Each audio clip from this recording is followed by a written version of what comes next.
Fame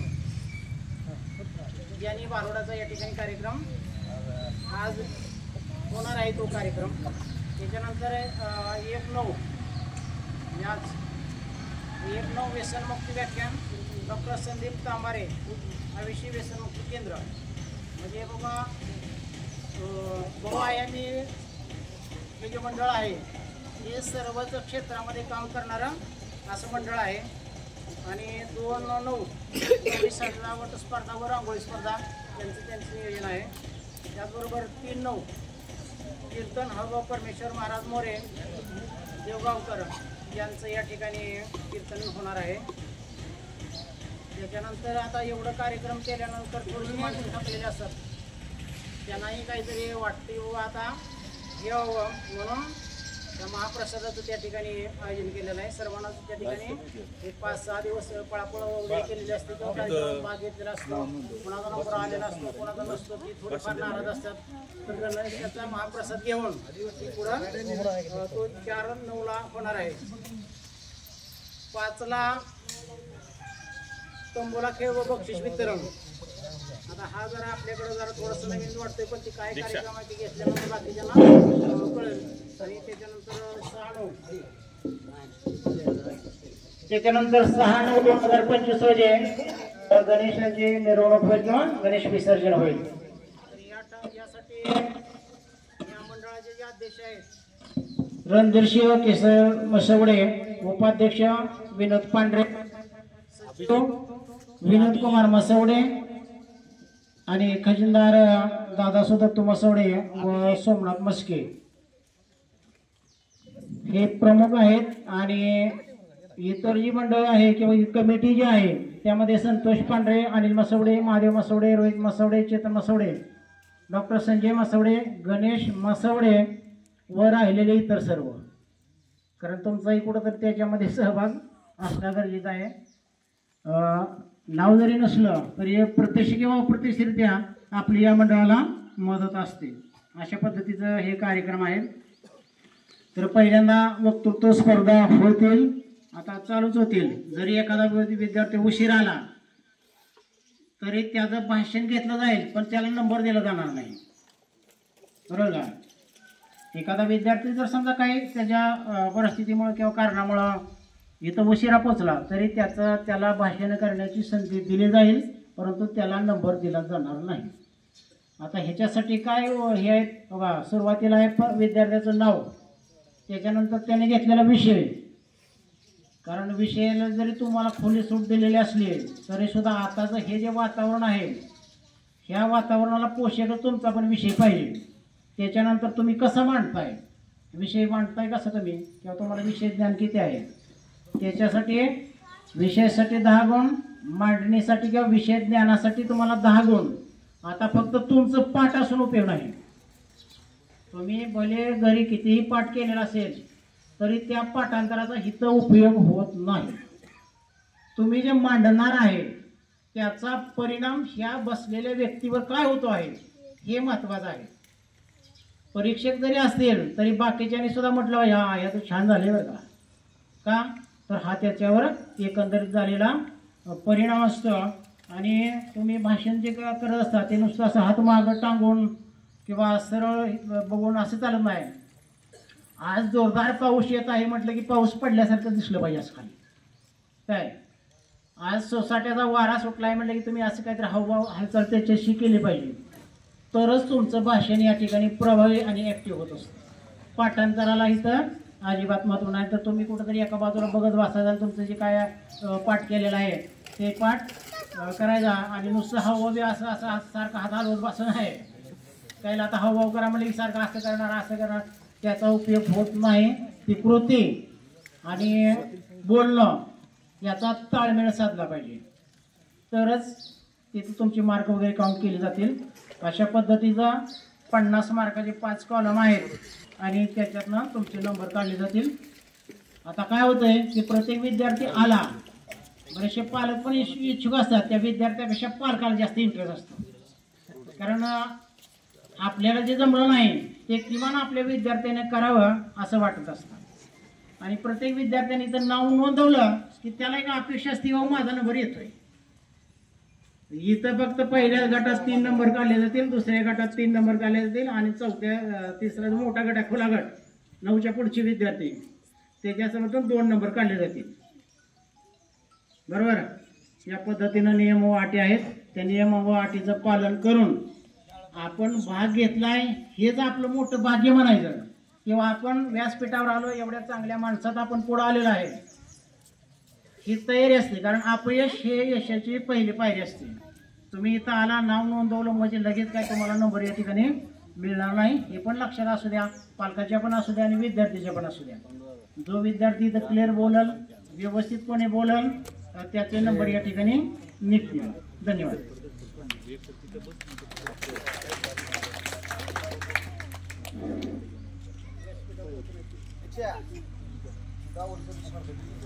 पहिल्यांदा 1 ते 4 गट होय ना.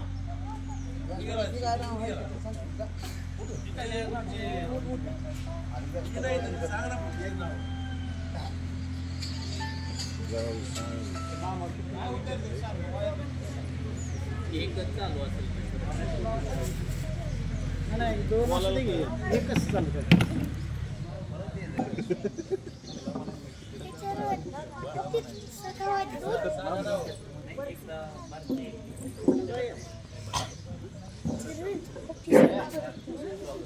आगतम स्वागतम सुस्वागतम. श्री संत सावतामाळी गणेश उत्सव मंडळ सेक्शन D19 अध्यक्ष, उपाध्यक्ष, सर्व सदस्य यांच्यातर्फे प्रथमतः आलेल्या सर्वांचं हार्दिक स्वागत स्वागत स्वागत. सन्माननीय व्यासपीठावर विराजमान असलेले आपल्या गावचे माजी सरपंच श्री मसवडे, तसेच पांडुतात्या, तसेच रामदास चव्हाण पुरे आणि श्रीपूरचे वार्ताहर श्री बंडू रेडे हे या कार्यक्रमाचं चित्रीकरण करून यूट्यूबला पाठवणार आहेत. आज या ठिकाणी वक्तृत्व स्पर्धेचं या मंडळातर्फे आयोजन करण्यात आलेलं आहे. या स्पर्धेची सुरुवात आता होत आहे. प्रथमतः छोट्या गटातील मुलांचं भाषण होईल. पुढील अनाउन्समेंट दीक्षा करेल. नाव सांगायचं गडबड करायला लागलेले पर्यवेक्षक म्हणजे श्रीयुत कापरे सर आणि श्रीयुत घुगे सर. यानंतर मी स्पर्धा चालू करत आहे. सर्वप्रथम 1ली ते 4थी गट. प्रथम येत आहे प्रज्योत समाधान नागणे. त्याचा विषय आहे माझा आवडते संत.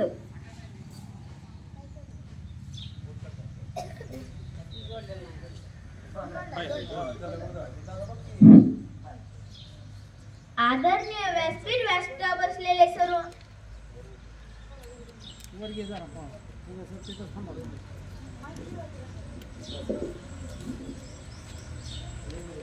आदरणीय गणेश मंडळ, तसेच माझ्या समोर बसलेले मित्र मैत्रिणींनो, मी प्रज्योत समाधान नागणे आपल्या समोर विषय मांडतो माझ्या आवडते संत. महाराष्ट्र भूमी ही साधू संतांची भूमी म्हणून ओळखली जाते. या भूमीवर अनेक संत होऊन गेले. संत नामदेव, संत एकनाथ, संत ज्ञानेश्वर, संत चोखामेळा, संत मुक्ताबाई, संत तानाबाई, पण मला आवडता संत तुकाराम महाराज, ज्यांना जगद्गुरु संत तुकाराम म्हणून ओळखले जाते. त्यांचा जन्म 21 जानेवारी 1608 रोजी इंद्रायणी काठी वसलेल्या देहू या गावात झाला. तुकाराम महाराजांचे एकूण 4296 अभंग आहेत. या अभंगामध्ये त्यांनी समाजाला दिशा देणारे भक्ती आणि प्रेम भावने ओतप्रत असे विचार मांडले आहेत. महाराज आपल्या 1178 अभंग सांगतात. धोरण्या धनोत्तम व्यवहारे, उदास विचारे वेच करी, उत्तम जिगरी तो एक पावेल, उत्तम भोगी जीव खाणी. म्हणजेच महाराज सांगतात, धन कमवा पण चांगल्या मार्गाने कमवा, कष्टाने कमवा आणि कमवलेले धन चांगल्याच मार्गाने वापरा, मग तो योग्य दिशेने जाईल आणि उत्तम सुख भोगेल. नाहीतर आज आपण पैसा कमवतो, आपल्याला कमी कष्टात जास्त पैसे मिळवायचे असतो म्हणून आपण चुकीचे कर्म करतो. पण चांगल्या मार्गाने कमवलेला पैसा टिकतो, चुकीच्या मार्गाने कमवलेला पैसा कधी टिकत नाही. बघा, एक महिला दुधात पाणी ओतून दूध विकते, त्याचे पैसे साठवते, त्या पैशातून आपल्या मुलाला सोन्याचे लॉकेट करते. एके दिवशी मुलगा लॉकेट घालून कार्यक्रमाला जातो. आल्यावर बघतो तर त्यातील बदाम निघून पडतो. आई ओरडते, त्याला मारण्यासाठी ही धाव घेते. हे भाऊ मुलगा म्हणतो, आई का ओरडतेस ग पाण्याचा पैसा निघून गेला, दुधाचा पैसा गळ्यातच राहिला. म्हणजे कष्टाचं फक्त टिकतं. म्हणून तुकाराम महाराजांनी अभंगात लिहून ठेवले, जोडून या धन उत्तम व्यवहारे. तुकाराम महाराज सांगतात, पापाची वासना नको जाऊ डोळ्यात, त्यावनी आंधळा बराच मी. निंदेचे श्रवण नको माझ्या कानी, बधीर करून ठेवी देवा.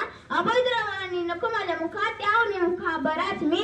हे देवा माझी दृष्टी निर्मळ ठेव, वाईट पाहू देऊ नको. कोणाची ऐकण्यापेक्षा तू मला बहिरा ठेव. माझ्या मुखातून कधीही अपवित्र वाणी बाहेर पडू देऊ नको. देवा तुझी भक्ती करण्याची सुबुद्धी दे मला, अशी मागणी तुकोबरा या अभंगातून करतात. अरे बंबाजीने दांडगाने मारले, त्यांच्यासाठी तेलाची वाटी घेऊन गेले, ते माझे तुकोबर आहे. जिजायची एकच साडी, तीही भिकारीला देणारे, ते माझे तुकोबर आहे. शिवरायांनी भेट दिलेल्या नजरांना माघार करणारे, ते माझे तुकोबर आहे. यासाठी केला होता अट्टास, शेवटचा श्वास गोड जावा. आम्ही जातो आपुल्या गावा, आम्ही जातो आपुल्या गावा. आमुचा राम राम घ्यावा, आमुचा राम राम घ्यावा. असे म्हणत 19 मार्च 1608 रोजी महाराज स्वदेह गरुड मनात बसून वैकुंठाला गेले. तुकाराम महाराजांसाठी एवढेच म्हणतो, अनुरेणू या ठोकडा, अनुरेणू या ठोकडा. तुका आकाश आहे एवढा, तुका आकाश आहे एवढा. एवढं बोलून मी थांबतो. जय हिंद, जय महाराष्ट्र. धन्यवाद. कैवल्य राखून बसवले. त्याचा विषय आहे माझा भारत देश.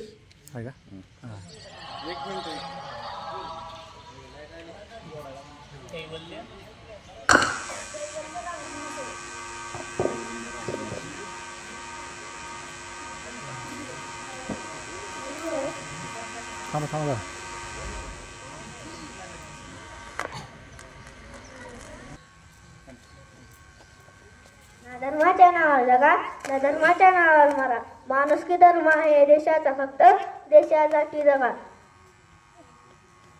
माणुसकी धर्म आहे देशाचा, फक्त देशासाठी जगा. सर्वांना माझा नमस्कार. माझे नाव कैवल्य आहे. मी इयत्ता 3री मध्ये शिकत आहे. सर्वांना स्वातंत्र्य दिनाच्या शुभेच्छा. आज 15 ऑगस्ट आपल्या भारताचा 66वा स्वातंत्र्य दिन.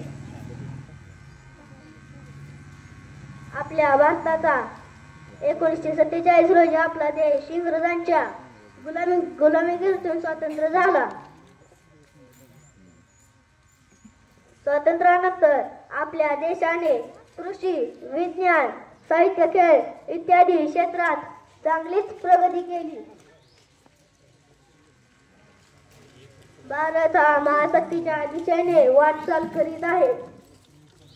शेवटी मला म्हणायचं वाटते की तिरंगा आमचा ध्वज उंच उंच फडकू, प्राणपणाने त्यांची वाढू. एवढे बोलून मी माझे भाषण संपवले. खूपच छान कैवल्य. यानंतरचा स्पर्धक आहे पृथ्वीराज मल्हारी नवले.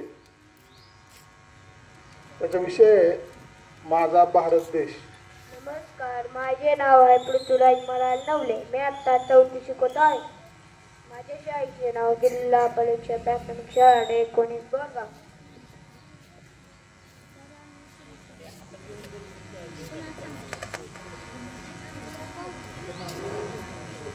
नमस्कार, माझे नाव आहे पृथ्वीराज मल्हारी नवले. मी आता 4थी शिकतो. माझ्या शाळेचे नाव जिल्हा परीक्षा प्राथमिक शाळा 19 बोरगाव.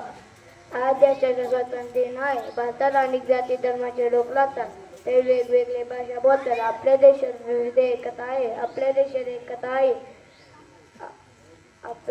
आपण आपल्या देशाची प्रगतीसाठी प्रयत्न करूया. एवढं बोलून मी माझी भाषा संपवतो. जय हिंद, जय महाराष्ट्र.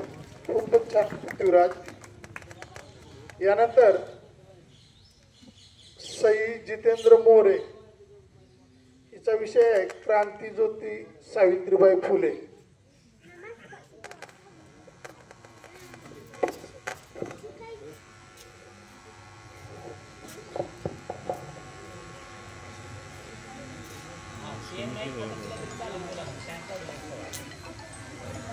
नमस्कार,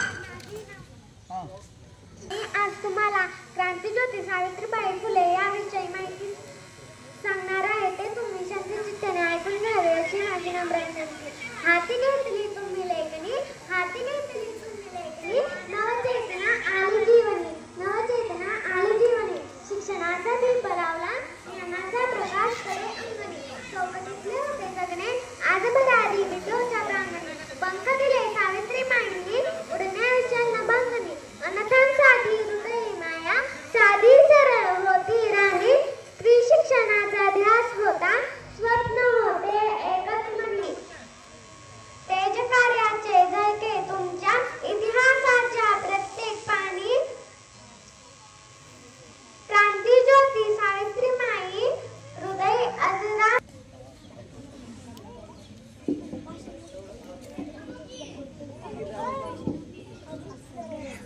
खूप शिका, खूप मोठे व्हा. शिकलेली आई घराला पुढं नेईल. माझे नाव सिद्धी दीपक सागतोडे. मी इयत्ता पहिलीत आहे. माझ्या भाषणाचा विषय आहे ती सावित्री होती म्हणून. आज ती जगली, शिकली, मुक्त विचारात सावित्रीच्या. मी नमन करीते त्या क्रांतिकारक विचारांना. स्त्री शिक्षणाचा वसा घेऊन स्त्रियांसाठी आणि समाजासाठी एक आदर्श घडविला. सावित्रीबाई फुले यांनी सावित्रीबाई फुले यांचा जो लढा दिला तो आज इतिहासाच्या पानावर सुरेख अक्षरांनी कोरले गेले आहे. सावित्रीबाई फुले यांचा जन्म 3 जानेवारी 1831 रोजी सातारा जिल्ह्यातील नागाव इथे झाला. ती धारदार तलवार होती. स्त्री शिक्षणाचा अंगार होती. ती पेन होती, ती स्फूर्ती होती. तेगाची स्त्री होती. ती समाजाच्या भीतीने कधी डगमगली नाही. ती लढत होती, ती जगत होती. ती जगण्यासोबतच जगवत होती. ती स्त्रीचा सन्मान होती. होय ती साहित्यच होती. एवढ्या बोलून मी माझे भाषण संपत. जय हिंद, जय महाराष्ट्र. खूपच छान सिद्धीनं आपल्याला सावित्रीबाई फुले यांचे कार्य थोडक्यात सांगितलेलं आहे. यानंतर ईश्वरी बालाजी घुगे ही स्पर्धक येत आहे.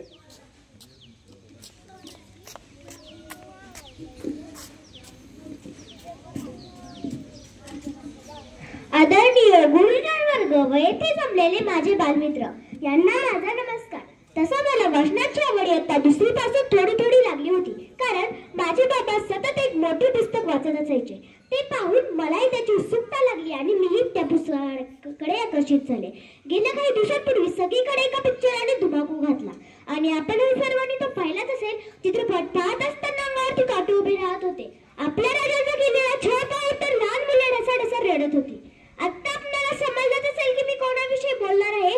माझा विषय आहे मला पावलेले पुस्तक छावा, ज्यांनी हिंदवी स्वराज्याची स्थापना केली ते म्हणजे छत्रपती शिवाजी महाराज. यांचा छावा म्हणजे छत्रपती संभाजी महाराज. लेखक शिवाजी सावंत. जवळपास 875 पानांची कादंबरी. मुखपृष्ठावर छत्रपती संभाजी महाराजांचा कवड्याची माळ घातलेला फोटो. याचे प्रकाशक Mehta publishing house private limited. जवळपास या पुस्तकाच्या 22 आवृत्त्या झाल्या. तसाच प्रसंग पडला तर साक्षात मृत्यूलाही कसे सामोरे जायचे हे शिवाजी सावंतांनी या कादंबरीमध्ये दाखवून दिले. याची पहिली आवृत्ती 1979 रोजी प्रतापगडावरती माजी मुख्यमंत्री माननीय श्री यशवंतराव चव्हाण यांच्या शुभ हस्ते प्रकाशित झाली. इतिहासाची पाने चालत असताना 10 वर्ष गेली. महाराजांच्या माहितीचा शोध घेत असताना कित्येक गड किल्ल्यांची वाटत तुडवायला लागल्या. जन्म झालेला पुरंदरगड असेल किंवा बालपण घालवलेला राजगड असेल आणि तारुण्याचा रायगड असेल, या सर्व गड किल्ल्यांच्या पायऱ्या झिजवायला लागल्या. इतिहासाची माहिती करणं खरंच एवढं सोपं असतं का? खरोखरच एक सिंहाचा सेवा शिवाजी सावंतांनी नम्रपणे मांडलेला आहे. पुस्तकातील काही प्रसंग मनाला कलाटणी देणारे ठरले. पुरंदर किल्ल्यावरती ज्येष्ठ शुद्ध जाते हंसाईबाई यांच्या पोटी एक पुत्र रत्न जन्माला आले. आई जगदंबेच्या आशीर्वादाने राजमाता जिजाऊ या थोरल्या आऊसाहेब झाल्या. आपला थोरला पुत्र संभाजीच्या आठवणीने राजाचे नाव संभाजी ठेवण्यात आले व पुढे याच संभाजीने महाराजांच्या छाव्याने मुघलांना सोगीत पळ करून सोडले.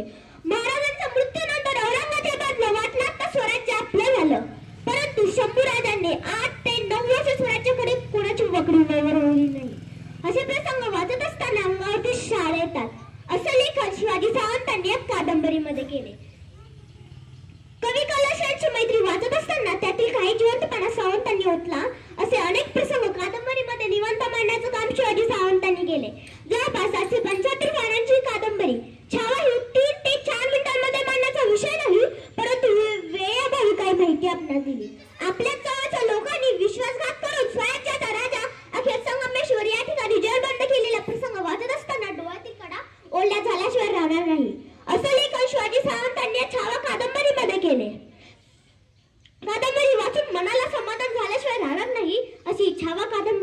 मनाला भावले. शेवटी थोडंसं लेखक शिवाजी सावंत यांविषयी. कोल्हापूर जिल्ह्यातील आजरा या गावी 31 ऑगस्ट 1940 रोजी जन्म झाला. जवळपास 20 वर्ष अध्यापक म्हणून काम केले. अनेक कादंबऱ्या मिळवल्या, अनेक पुरस्कार मिळवले. मृत्यूंजय, युगंधर, लढत, छावा यांसारख्या अनेक कादंबऱ्या लिहिल्या व अखेर 2002 मध्ये यांचा मृत्यू झाला. धन्यवाद.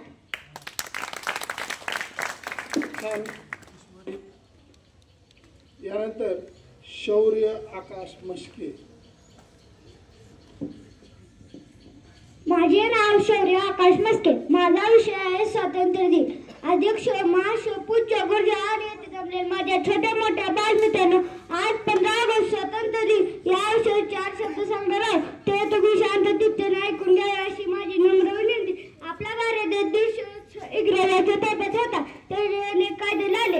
यात भारतीय लोकांचे यातनाच हाल झाले. देशाला स्वतंत्र मिळवून देण्याचे काम भगतसिंग, राजगुरू, सुखदेव, सुभाषचंद्र बोस, महात्मा गांधी या क्रांतिकारकांनी केले. या क्रांतिकारकांना माझे कोटी कोटी प्रणाम. जय हिंद, जय भारत. खूपच छान शौर्य. यानंतर येत आहे समीक्षा आप्पासाहेब शिंदे.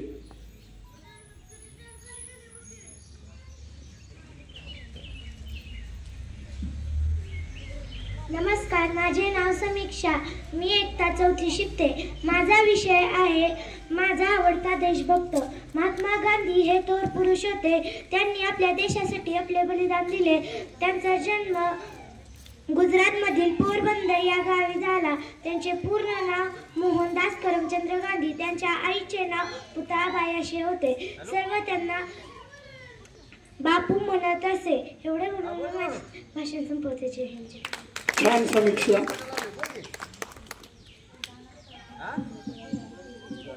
पहिल्या गटामध्ये कोण राहिला असेल तर त्यांनी नाव नोंदणी करून भाषण करा. इयत्ता 1ली ते 4थी या गटातील कोण विद्यार्थी आहे का?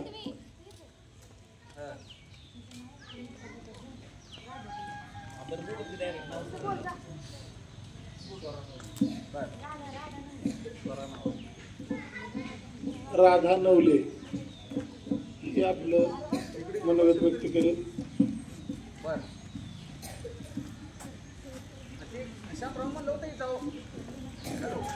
नमस्कार, माझे नाव स्वरा रमेश नवले. मी इयत्ता 4थी शिकते. माझा विषय आहे बाप्पा.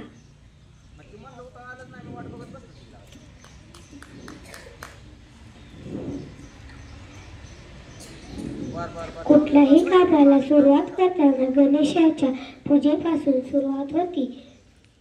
बाप्पाला मोदक आवडते. मोदक, लाडू, दुर्वाचे फुले.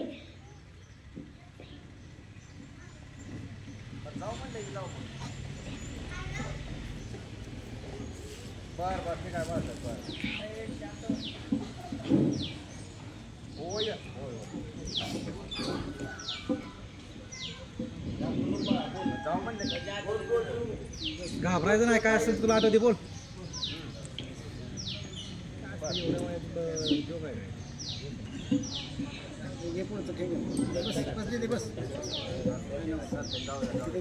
तर 1ली ते 4थी मधील कोण विद्यार्थी आहे का? 1ली ते 4थी हा पहिला गट या ठिकाणी संपलेला आहे. यानंतर दुसरा गट सुरू होतो इयत्ता 5वी ते 8वी. यामध्ये प्रथम येत आहे समृद्धी दयानंद शेळके.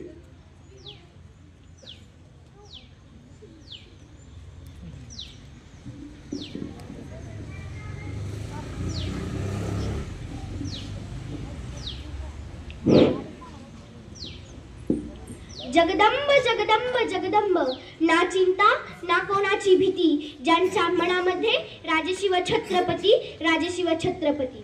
हिंदवी स्वराज्याचे संस्थापक श्री छत्रपती शिवाजी महाराज, निधड्या छातीने मृत्यूशी झुंज देणारे छत्रपती संभाजी महाराज, ज्यांनी शिवरायांना स्वराज्य निर्माण करण्याची प्रेरणा दिली, त्या राजमाता राष्ट्रमाता माँसाहेब जिजाऊ.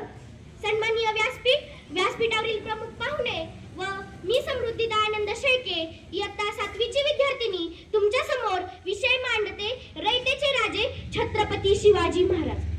आस्ते कदम, आस्ते कदम, आस्ते कदम. महाराज गणपती गज अश्वपती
म्हणजे छत्रपती शिवाजी महाराज. 400 वर्षांपूर्वी जिजाऊंच्या कुशीत जन्मलेले निरागस बाळ म्हणजे शुभा. राजनीती, युद्धनीती, गनिमी कावा यासारख्या कटू शस्त्रांचा कळस म्हणजे शुभा. सळसळत्या रक्तांची लाट म्हणजे शुभा. एकीकडे संयमाचा घाट म्हणजे शुभा. विजयासारखी तलवार चालवून गेला, नितड्या छातीने हिंदुस्थान हलवून गेला. वाघ नख्याने अफजल खानाचा कोटळा फाडून गेला. स्वर्गात गेल्यावर ज्याला देवानी झुकूनही मुजरा केला, असा माझा मर्द मराठा शुभा होऊन गेला, शुभा होऊन गेला. 8 बोटी 9 बोटी 8 ग्रह, 7 संवेदना, 6 आश्चर्य, 5 महासागर, 4 वेद, 3 ऋतू आणि 2 डोळे. परस्त्रीला माते समान मानणाऱ्या, परस्त्रीला माते समान मानणाऱ्या स्त्रियांवर अन्याय अत्याचार करणाऱ्यांचे हात पाय कलम करण्याचे आदेश माझ्या राज्याच्या राज्यात होते. स्त्रियांना 50% आरक्षण नव्हते, पण 100% संरक्षण होते. स्त्रियांना 50% आरक्षण नव्हते, पण 100% संरक्षण होते. छत्रपती शिवाजी महाराज हा शब्द ऐकतात अंगावर काटे येतात. शिवाजी हा 3 अक्षरी शब्द नसून तो एक मंत्र आहे. शिवाजी हा 3 अक्षरी शब्द नसून तो एक मंत्र आहे. सूरज की तो बात छोड़ो, सूरज की तो बात छोड़ो, चमकना उसका काम है. जिसने मानव जाति को चमकाया उसका शिवाजी नाम है, उसका शिवाजी नाम है. शिवाजी कोणाला म्हणायचे? 65 किलोची तलवार वागवतो त्याचं नाव ऐसाजी. 2000 शत्रूंशी एकटा झुंजतो त्याचं नाव बाजी. हात तुटला तरीही शत्रूंशी झुंजत राहतो त्याचं नाव तानाजी. शत्रूच्या छावणीत घुसतो आणि छावणीचा मुकुट तोडून आणतो त्याचं नाव धनाजी. 8 तासात घोडा दिल्लीहून पुण्याला घेऊन येतो त्याचं नाव संताजी. आणि धान्या भागाला सामोरे जाऊन उभा फाडतो त्यांचं नाव संभाजी. आणि या सगळ्यांना एकत्र घेऊन येतो आणि स्वराज्याचं तोरण बांधतो त्यांचं नाव शिवाजी, त्यांचं नाव शिवाजी. शेवटी मी जाता जाता एवढंच म्हणते, मुक्या मनाने किती उधळू शब्दांचे बुडबुडे, मुक्या मनाने किती उधळू शब्दांचे बुडबुडे. तुझे पोवाडे गातील फुटती तोफांचे चौगडे, तुझे पोवाडे गातील फुटती तोफांचे चौगडे. आले किती गेले किती उडून गेले भरारा, आले किती गेले किती उडून गेले भरारा. संपला नाही आणि संपणारही नाही माझ्या शुभांचा दरारा, माझ्या शुभांचा दरारा. धन्यवाद. खूपच छान समृद्धी. यानंतर पंकजा संतोष चव्हाण. नमस्कार, माझे नाव पंकजा संतोष चव्हाण. आज तुमच्या समोर विषय मांडताय माझ्या स्वप्नातील भारत. जहाँ डाल डाल पर सोने की चिड़िया करते बसेरा, जहाँ डाल डाल पर सोने की चिड़िया करते बसेरा, वो भारत देश है मेरा, वो भारत देश है मेरा. असं म्हटल्यावर उराभिमानाने भरून येतं, आपली मान गर्वाने ताट होते. माझा भारत देश आहेच तसा. पश्चिमेला अथांग समुद्र, पूर्वेला हिमालयाची सावली, दक्षिणेस स्वामी विवेकानंदाची कन्याकुमारी, तर भारत मातेच्या शेतपेच्यात मानस तुला खवळण्यासारखे स्वर्गाहून सुंदर असे काश्मीर.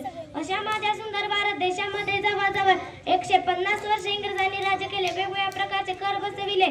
देशवासी यांचं जगणं नकोसं करून टाकलं. म्हणून देशभक्तांनी आपल्या प्राणाची आहुती दिली आणि आपल्या देशात ती सोनेरी पाट उजळली. 15 ऑगस्ट 1947 रोजी आपली भारत माता मुक्त झाली. इंग्रजांच्या जुलमी जोखमातून आपला देश स्वतंत्र झाला. अशी या सुंदर भारत देशाबद्दल स्वप्ने अनेक मोठमोठ्या लोकांनी पाहिली होती आणि त्याच्या स्वप्नपूर्तीच्या वाटचालीवरून माझा भारत देश विकसनशील होण्याच्या मार्गावर आहे. आज माझा भारत देश महासत्ता होत असताना भविष्यातील महासत्ता ही कशी असावी याबद्दल माझे सुद्धा काही मते आहेत.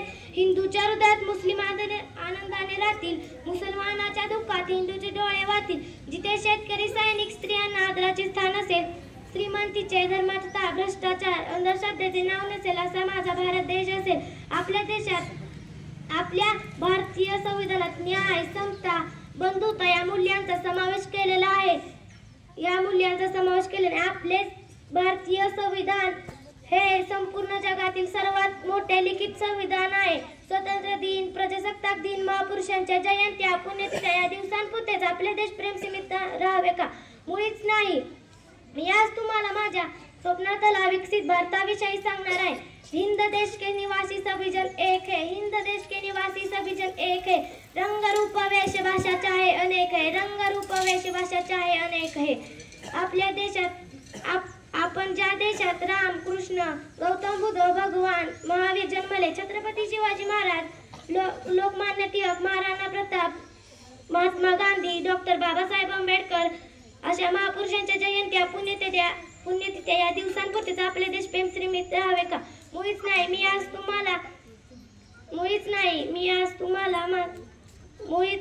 आज तुम्हाला माझ्या विकसित स्वप्न भारताविषयी सांगणार आहे. हे शब्द इथल्या प्रत्येक तरुणासाठी आदर्श ठरतो व ते तसे वागतील असाच असेल माझ्या स्वप्नातला भारत. जय हिंद, जय भारत. खूपच छान पंकजा तिने आपणाला आपल्या भारताविषयी माहिती सांगितलेली आहे. त्यानंतर तनुश्री जितेंद्र मोरे.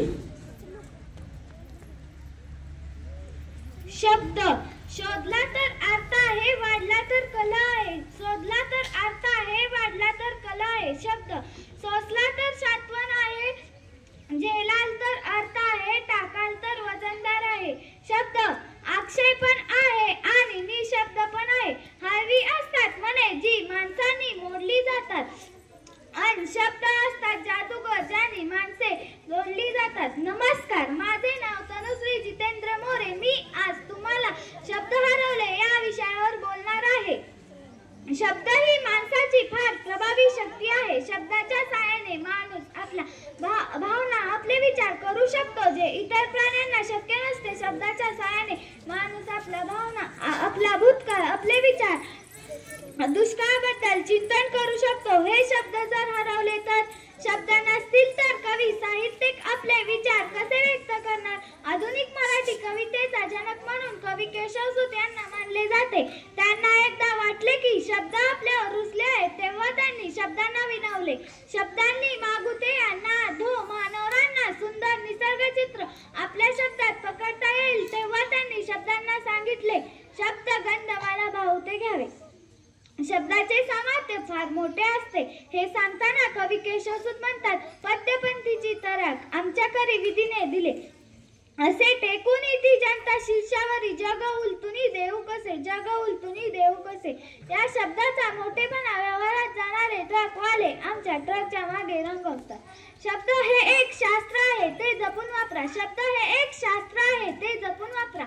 शब्द खरोखर शब्द हे एक दुधारी शस्त्र आहे. माणसांनी मने जोडली जातात, त्याचप्रमाणे कटू शब्दाचे बोल माणसांनी तोडली जातात. आपला एखादा कठोर शब्द दुसऱ्याची मन दुखवून जातो, ते कायमची जखम करतो.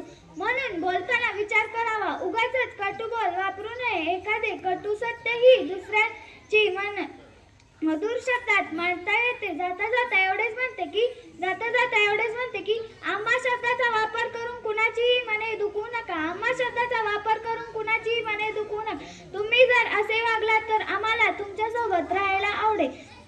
धन्यवाद. शब्द नसते तर मी हे भाषण म्हणूच शकले नसते. तनुश्री हिने आपल्याला शब्दाचं महत्व काय असते ते आपल्या विचारातून सांगितलेलं आहे. त्यानंतर मनराज मंगेश कारंडे.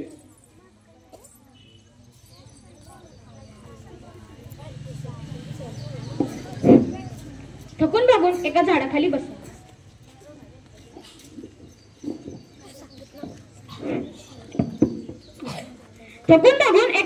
बसा. झाडाखाली विंचू निघावा. विंचवाया मारण्यासाठी दगड उचलावा. दगडाखालून साप निघावा. सापाला बघून पळ सुटावं. पळता पळता विहिरीत पडावं. विहिरीत एक मगर दिसावी. मगरीपासून वाचण्यासाठी पुन्हा वर यावं तर वाघ दिसावा. वाघापासून वाचण्यासाठी पुन्हा त्याच विहिरीत उडी टाकावी. उडी टाकता टाकता एका फांदीला पकडावं. फांदीचा मोह उठावं आणि मधाचे एक थेंब तोंडात पडावा. याचप्रमाणे शिवरायांनी हिंदवी स्वराज्य स्थापन केले. आज 31/7/2025 श्री संत सौतामाळी गणेशोत्सव मंडळ मसोडी वस्ती D19 यांनी गणेशोत्सवानिमित्त आयोजित केलेल्या या वक्तृत्व स्पर्धेत मला बोलण्याची संधी मिळाली हे मी माझे भाग्य समजतो. आदरणीय व्यासपीठावर विराजमान असलेले सर्व मान्यवर, परीक्षक तसेच येथे उपस्थित सर्वांना माझा नमस्कार. मी मनराज मंगेश कारंडे, श्री चंद्रशेखर विद्यालय श्रीपूर या शाळेचे 8वीचा विद्यार्थी. खरं तर या स्पर्धेसाठी कोणता विषय घ्यावा हाच मोठा प्रश्न पडलेला. बराच वेळ घालवल्यानंतर छत्रपती शिवाजी महाराजांवरती बोलण्याचे ठरवले. पण छत्रपती शिवाजी महाराजांवरती बोलण्यासारखं खूप आहे. त्यातल्या त्यात छत्रपती शिवाजी महाराजांचा इतिहास आम्हाला वर्तमानाला मार्गदर्शक व भविष्याला दिशादर्शक कसे ठरला असेल याचा विचार केला आणि म्हणूनच मी माझ्या भाषणाचा विषय म्हणतो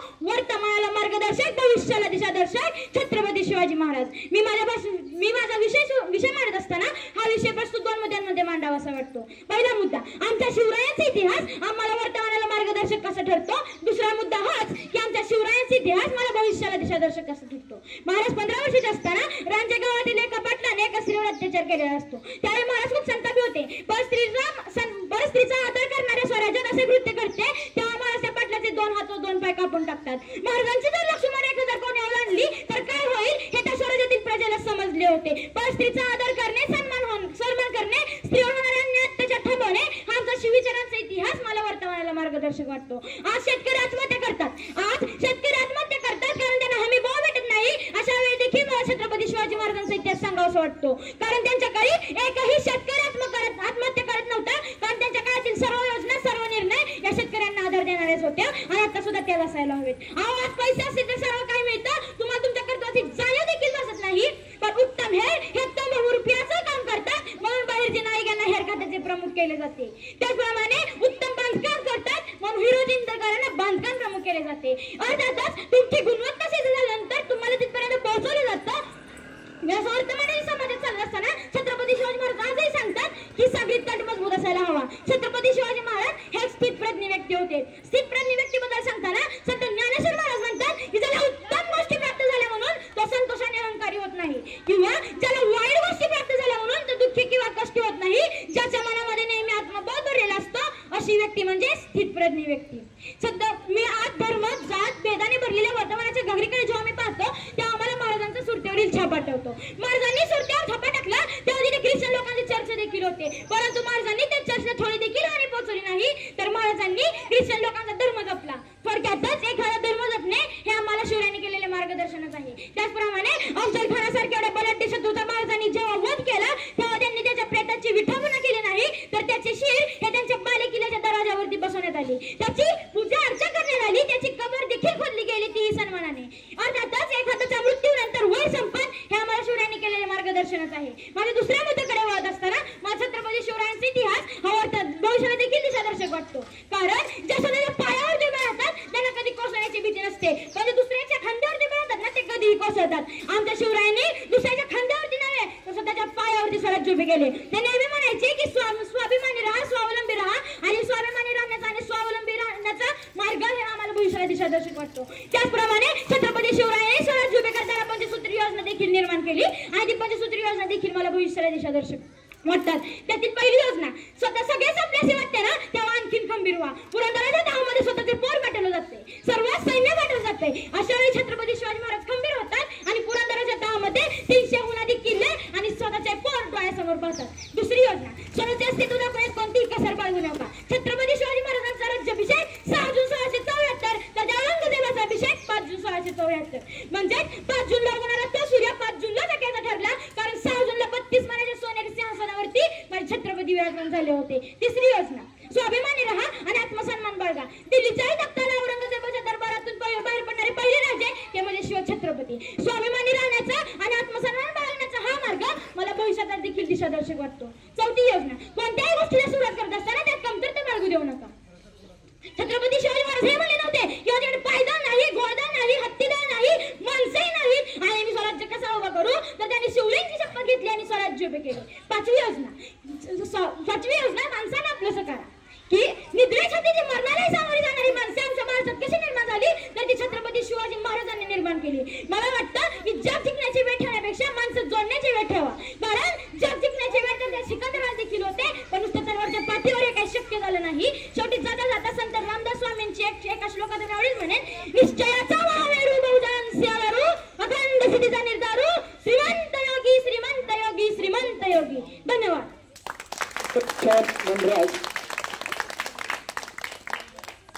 यानंतर ज्ञानेश्वरी नवनाथ कदम.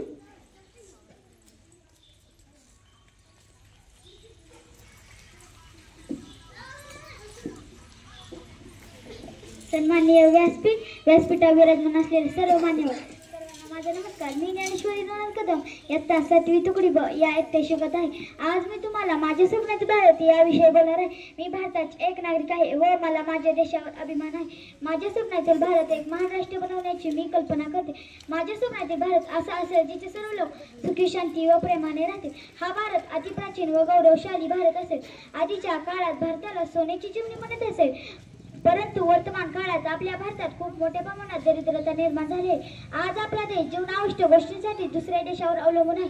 मी अशा देशाची कल्पना करते जर संपूर्णपणे संपन्न असेल. अशा भारतात शेतकरी, मजूर तसेच इतर जनतेचे शोषण होणार नाही. भारत फार पूर्वीपासून सांस्कृतिक व आध्यात्मिक दृष्टीने संपूर्ण जगाचा मार्गदर्शक आहे. साने गुरुजींनी त्यांच्या स्वप्नाचे भारत याविषयी सांगितले आहे.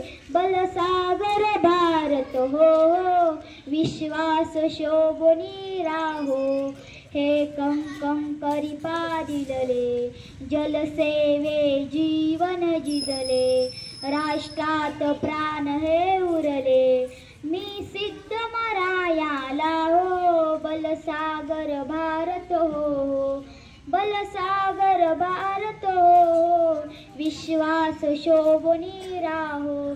जाता जाता एकच बोलते, जाता जाता एकच बोलते. शिवरायांचे महान शर्य तुकोबाची आहे इथे भक्ती, महान आमचा महाराष्ट्र इथे आहे पंढरीची वारी, महान आमचा महाराष्ट्र इथे आहे माझी पंढरीची वारी. माझ्या स्वप्नातील भारत जेव्हा घडेल जेव्हा हा देश जगाच्या पाठीवर राजा गाजवेल. जय हिंद.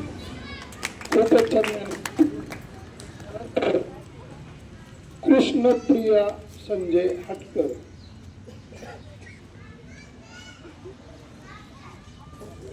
मराठी भाषेची माणसं, मराठी भाषेतील महान सन्माननीय शिक्षक आणि समाजसेवक पांडुरंग सदाशिव साने अर्थात साने गुरुजी माझे आवडते लेखक आहे. साने गुरुजींनी आपल्या लेखकांना देशसेवेचे कार्यही केले.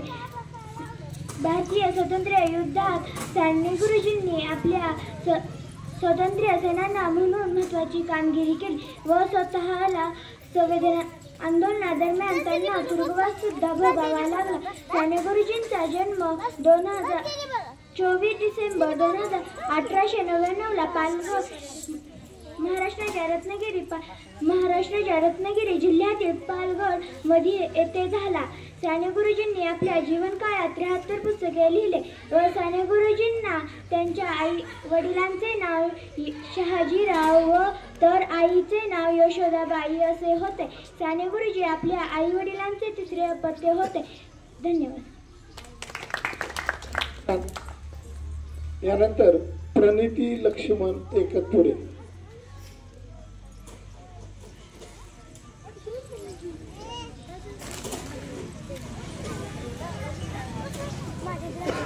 काळ्या मातीतून कोंब फुटलं आणि पीक डौलदार झालं, त्याला डौलदार पीक म्हणतात. आणि या 2 वेळेचं पोटही भरू शकणार नाही ते माझ्या शेतकरी राजाला उभ्या जगाचा पोशिंदा म्हणतात. उभ्या जगाचा पोशिंदा म्हणतात. ना आक्रोश करता मिळणाऱ्या वेतनाला सातवं वेतन म्हणतात.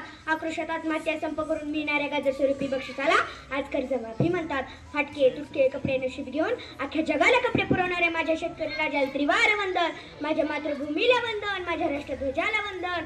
नमस्कार, मी प्रणिती एकतपुरे, इयत्ता 6वी, माळेवाडी, गोरगाव या शाळेची विद्यार्थिनी. माझ्या भाषणाचा तर तुमच्या लक्षात आलाच असेल. बळीराजाची भूक संपणार कधी? सिगारेट दारू विकणारा तो करोडपती आणि अख्ख्या जगाचं पोट भरणारा तो गरीब शेतकरी.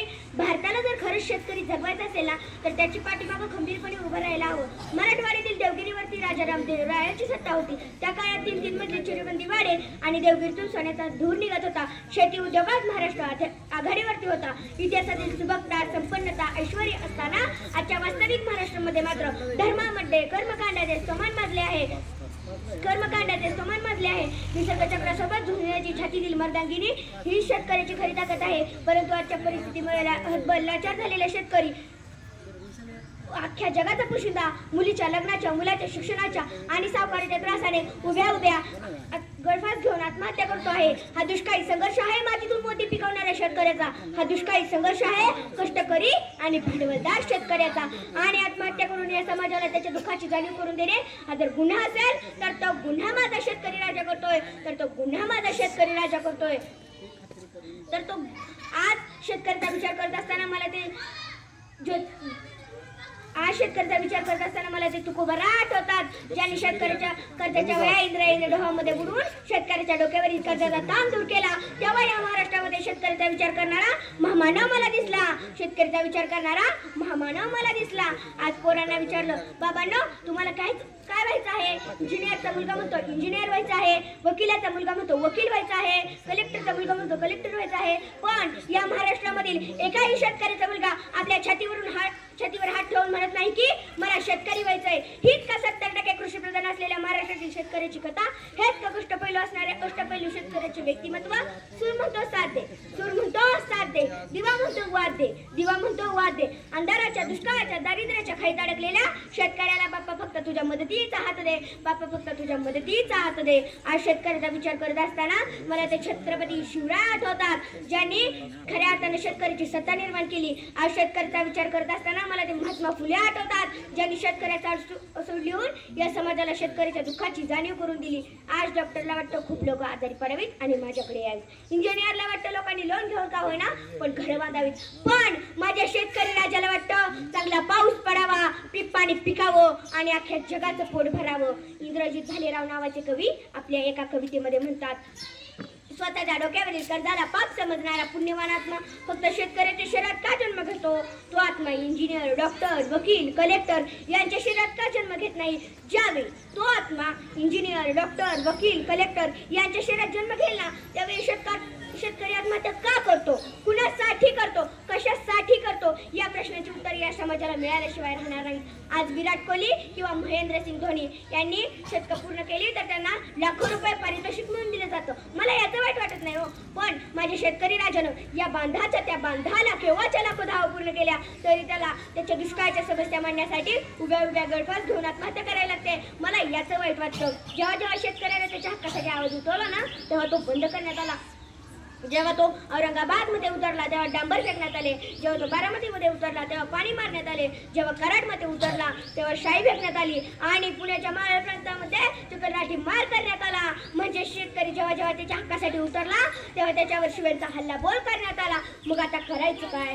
आता उठू सारे रान, आता पेटू सारे रान, आता उठू सारे रान, आता पेटू सारे रान. आता शेतकऱ्याच्या हक्कासाठी लाव प्राणाला प्राण, आता शेतकऱ्याच्या हक्कासाठी लाव प्राणाला प्राण. या जिद्दीने शेतकऱ्याने आणि सर्वांनी जगायला सुरू केलं पाहिजे. शेवटी एवढंच म्हणते, जीवनात वाटचाल करताना काट्यानं दूर सारायचं असतं, जीवनात वाटचाल करताना काट्यानं दूर सारायचं असतं. अंगावर आलेल्या शत्रूलाही मित्र बनवायचं असतं, अंगावर आलेल्या शत्रूलाही मित्र बनवायचं असतं.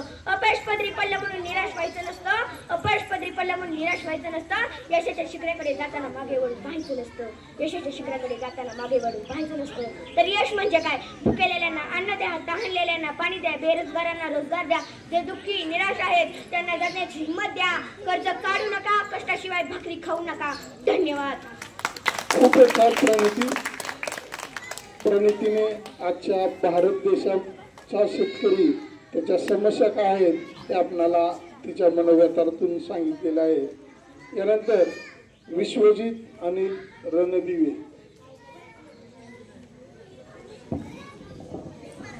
नमस्कार, माझे नाव विश्वतेज अनिल रणदिवे आहे. आज आपण सर्वजण भाषणाच्या स्पर्धेसाठी जमलेलो आहोत. नमस्कार, माझे नाव विश्वतेज अनिल रणदिवे आहे. आज आपण सर्वजण भाषणाच्या स्पर्धेसाठी जमलेलो आहोत. माझ्या विषयाचे नाव आहे भारतातील शेतकरी. कांदा मुळा भाजी अवघी विठाई असे सावतामाळी म्हणत ते एक विठ्ठलाचे भक्त होते. ते सर्व लोकांना म्हणायचे की माझ्या शेतामध्ये जेवढी भाजी आहे ती सर्व विठाई आहे. भारतात कितीतरी लोक शेतीवर अवलंबून आहेत, तरी पण आपण त्यांना मदत करत नाही ती नाही आणि त्यांच्या पिकांना भावही मिळवून देत नाही. जर आपण त्यांच्या पिकांना भाव नाही मिळवून दिला तर त्यांनी जगायचे कसे? त्यांनी पुढे शेती कशी करायची? भारत देश हा कृषीप्रधान देश आहे. भारतात 70% लोक शेती करतात असे फक्त पुस्तकात छापलेले आहे. परंतु आज अशी परिस्थिती आहे का? जर आजच्या दुधाचा दर जास्तीत जास्त 25 ते 30 रुपये लिटर आहे आणि त्या ठिकाणी पाणी मात्र 30 ते 35 रुपये लिटर आहे. जर आज शेती करणे खरंच पाप ठरत आहे का? जर आपण शेतकऱ्याला मदत केली तर ते अजून चांगले पीक घेऊ शकतात. शेतकरी आपल्या मुलाला सुकाचा घास मिळावा म्हणून शेतामध्ये वेगवेगळ्या प्रकारचे पीक घेत असतो. जर आपण त्याला त्यांच्या पिकांना जर का भावच मिळवून दिला नाही तर त्याने पुढचे पीक कसे घ्यायचे? त्याच्या मुलामुलीला सुकाचा घास कसा मिळवून द्यायचा? जर का त्याने त्याच्या मुलामुलीला सुकाचा घास जर का नाही मिळवून दिला तर त्याने त्या मुलामुलीने आणि त्या शेतकऱ्याने जगायचे कसे? याच कारणास्तव काही शेतकरी आत्महत्या करतात तर काही शेतकरी शेती करायला सोडून देतात. आज आपल्याकडे जी साखर, आपल्या घरामध्ये जी साखर असते ती जवळजवळ 45 रुपये किलोने असते आणि ज्या ऊसापासून जी साखर बनते त्या साखरेचा त्या ऊसाचा दर मात्र 3 ते 4 रुपये किलो असतो. जर त्या शेतकऱ्याला त्या ऊसासाठी जेवढा खर्च केलेला आहे तेवढा त्याच्या निम्माही जर का खर्च नाही निघाला तर त्या शेतकऱ्याने शेती कशी करायची किंवा पुढचे पीक कसे घ्यायचे. जर आज आपल्याकडे कांद्याचा दर वाढला तर आपल्या लोकांच्या डोळ्यात पाणी येतं. जर थोडेफार शेतीच्या सामानाचा जर का दर वाढला तर लोक म्हणतात महागाई फार वाढली. जर आपण शेतकऱ्यांना मदत केली तर शेतकरी सुद्धा आपलं चांगलं पीक घेऊ शकतात. आज मी लय ठिकाणी बघितलंय की बाबा शेतकऱ्याच्या मुलाला मुली देत नाहीत. जर का त्या मुली द्यायचं राहू द्या, जर का त्या मुलाचा जर का त्या मुलीला फोटो दाखवला की बाबा आणि त्या मुलीने विचारलं की हा मुलगा काय काम करतो तर शेतकरी हा शब्द ऐकतात त्याच ठिकाणी मुलगी नको म्हणते. जर आपण जर का त्या शेतकऱ्याच्या मुलाला जर का मुलगी दिली नाही तर त्या शेतकऱ्याने जगायचे कसे. तर आपण शेतकऱ्यांच्या मुलांना शिकायचे आणि नोकरीची चान्स दिला पाहिजे. एवढे बोलून मी माझे भाषण थांबवतो. जय हिंद जय. खूपच छान विश्वजित. यानंतर येतात शिवन्या शंकर वाघमारे.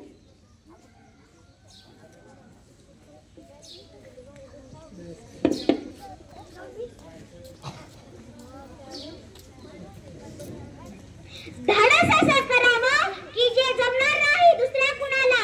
धाडस असं करावं की जे जमणार नाही दुसऱ्या कुणाला. आणि इतिहास असा घडवावा की 33 कोटी देवांची फौज देखील उभी राहील मुजऱ्याला. 33 कोटी देवांची फौज देखील उभी राहील मुजऱ्याला. 33 कोटी देवांच्या अगोदर हिंदू स्वराज्याचे दैवत छत्रपती शिवाजी महाराज यांच्या चरणी माझे मस्तक नतमस्तक आणि मानाचा मुजरा माझा त्या राजमाता जिजाऊंना भिडविले ज्यांनी त्या वीर शुभांना. साक्षात होते त्या आई भवानी जन्म घेतला ज्यांच्या पोटी त्या वीर शुभांनी. जन्म घेतला ज्यांच्या पोटी त्या वीर शुभांनी. नमस्कार, मी आपली बालमैत्रीण शिवन्या शंकर वाघमारे आज आपणासमोर शिवगाथा सांगण्यासाठी उभी आहे. जुलमी सत्तेने महाराष्ट्र झाला होता घायाळ, होता नको निवाली करण्या रयतेचा सांभाळ. शिवनेरीवर सूर्य जन्मला घेण्या कवेत आभाळ. शिवनेरीवर सूर्य जन्मला घेण्या कवेत आभाळ. केले असाध्य ते साध्य गुंफली स्वराज्याची माळ. धन्य ते शिवाजी राजे आणि धन्य तो शिवकाळ. धन्य ते शिवाजी राजे आणि धन्य तो शिवकाळ.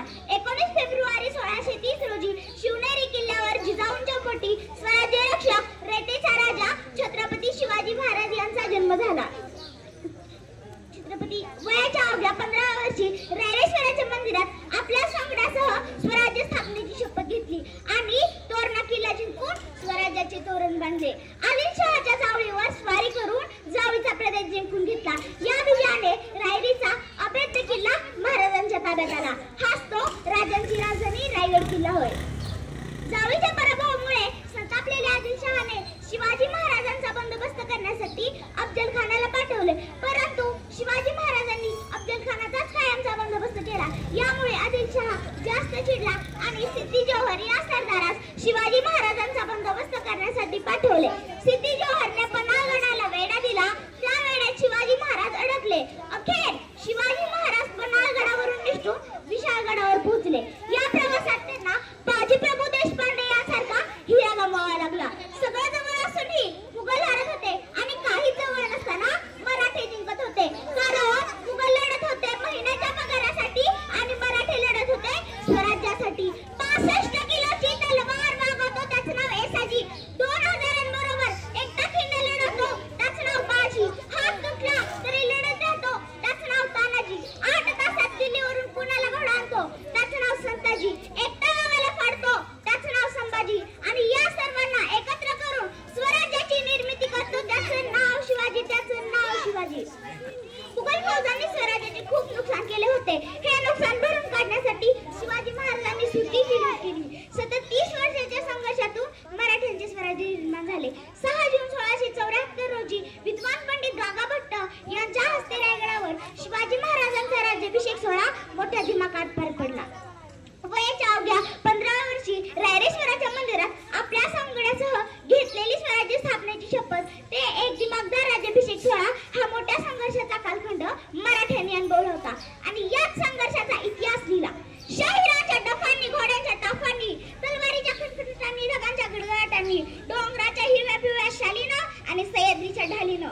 राजगडावर पोहोचले. आता सुखाने मोर्त म्हणून गोडखिंडीची पावनखिंड करणारा बाजीप्रभू असेल, कोंडांच्या विजयासाठी रक्ताच्या थरव्यात पडणारा तानाजी असेल, मानेवरची तलवार तीक्ष्ण टोक असताना देखील बचेंगे तो और भी लढेंगे म्हणणारा दत्ताजी शिंदे काय आणि मुघलांच्या घोड्यांना पाणी पिताना पाण्यात देखील दिसणारा संताजी धनाजी काय. हर हर महादेव, हर हर महादेव आवाज सुटला, मुघलांच्या कपाळावर घाम फुटला.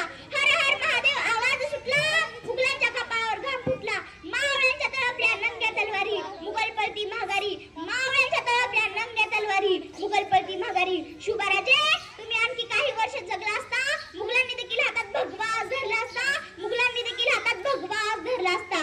जय भवानी, जय शिवाजी, जय भवानी, जय शिवाजी. छत्रपती शिवाजी महाराज की जय. धन्यवाद. हॅलो, खूपच छान. यानंतर पुढून स्पर्धक आहेत सत्यम राहुल मसोडे. जरा स्पर्धकांनी भाषण केल्यानंतर टाळ्या वाजवत जावा, म्हणजे त्यांनाही वाटत आपण काहीतरी चांगलं केलंय, आपल्यासाठी टाळ्या असते. कारण इथे एवढं बोलायचं म्हणजे कोणात नाही, एवढं होत नाही, तरी देखील स्पर्धक बोलतात. ज्यांच्यामुळे घडली तीन दुबळ्यांची मुळे, ज्यांच्यामुळे घडली तीन दुबळ्यांची मुले, ज्यांच्यामुळे घडली तीन दुबळ्यांची मुळे. असे ते जाणू जाते भाग्यविधाते महात्मा ज्योतिराव फुले, असे ते जाणू जाते भाग्यविधाते महात्मा ज्योतिराव फुले. आजच्या कार्यक्रमाच्या आदरणीय अध्यक्ष सन्मान्य व्यासपीठ होते जमल्या माझ्या छोट्या मोठ्या बालमित्रांनो, सर्वांना माझा नमस्कार. मी आज तुम्हाला येथे क्रांती सूर्य महात्मा ज्योतिराव फुले यांच्याविषयी काही माहिती सांगणार आहे. ते तुम्ही शांतरितीने ऐकून घ्यावी, ही माझी नम्र विनंती, ही माझी नम्र विनंती. अज्ञानाच्या अंधकारात कितपत पडलेल्या, अज्ञानाच्या अंधकारात कितपत पडलेल्या 18 विश्वदरिद्र्य उराश असणाऱ्या, अशा 18 विश्वदरिद्र्य उराश असणाऱ्या, अशा 18 विश्वदरिद्र्य उराश असणाऱ्या, अशा 18 विश्वदरिद्र्य उराश असणाऱ्या दीनदुबळ्यांचे असे महान पुरुषाने उद्धार केले असे महामानव महात्मा ज्योतिराव फुले.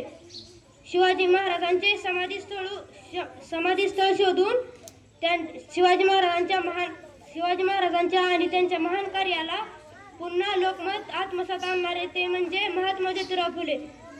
स्वतःच्या कुटुंबाचा विचार न करता संपूर्ण आयुष्य शेतकरी, कष्टकरी आणि बहुजन समाजास अर्पण करणारे असे महात्मा ज्योतिराव फुले. महात्मा ज्योतिराव फुले यांचा जन्म 11 एप्रिल 1827 रोजी सातारा जिल्ह्यातील कटगुण या गावी झाला. त्यांचे पूर्ण नाव महात्मा ज्योतिराव फुले व त्यांच्या वडिलांचे नाव गोविंदराव व त्यांच्या आईचे नाव चिमणाबाई हे होते. महात्मा ज्योतिराव फुले यांचा विवाह सावित्रीबाईशी अवघ्या 13व्या वर्षी झाला. महात्मा फुले यांचे प्राथमिक शिक्षण पुण्यामधील हायस्कूल येथे झाले. एवढे बोलून मी माझे भाषण संपवते. जय जय महाराज. खूपच छान. याच्यानंतर स्पर्धक आहे ईश्वरी आनंद भिडवे.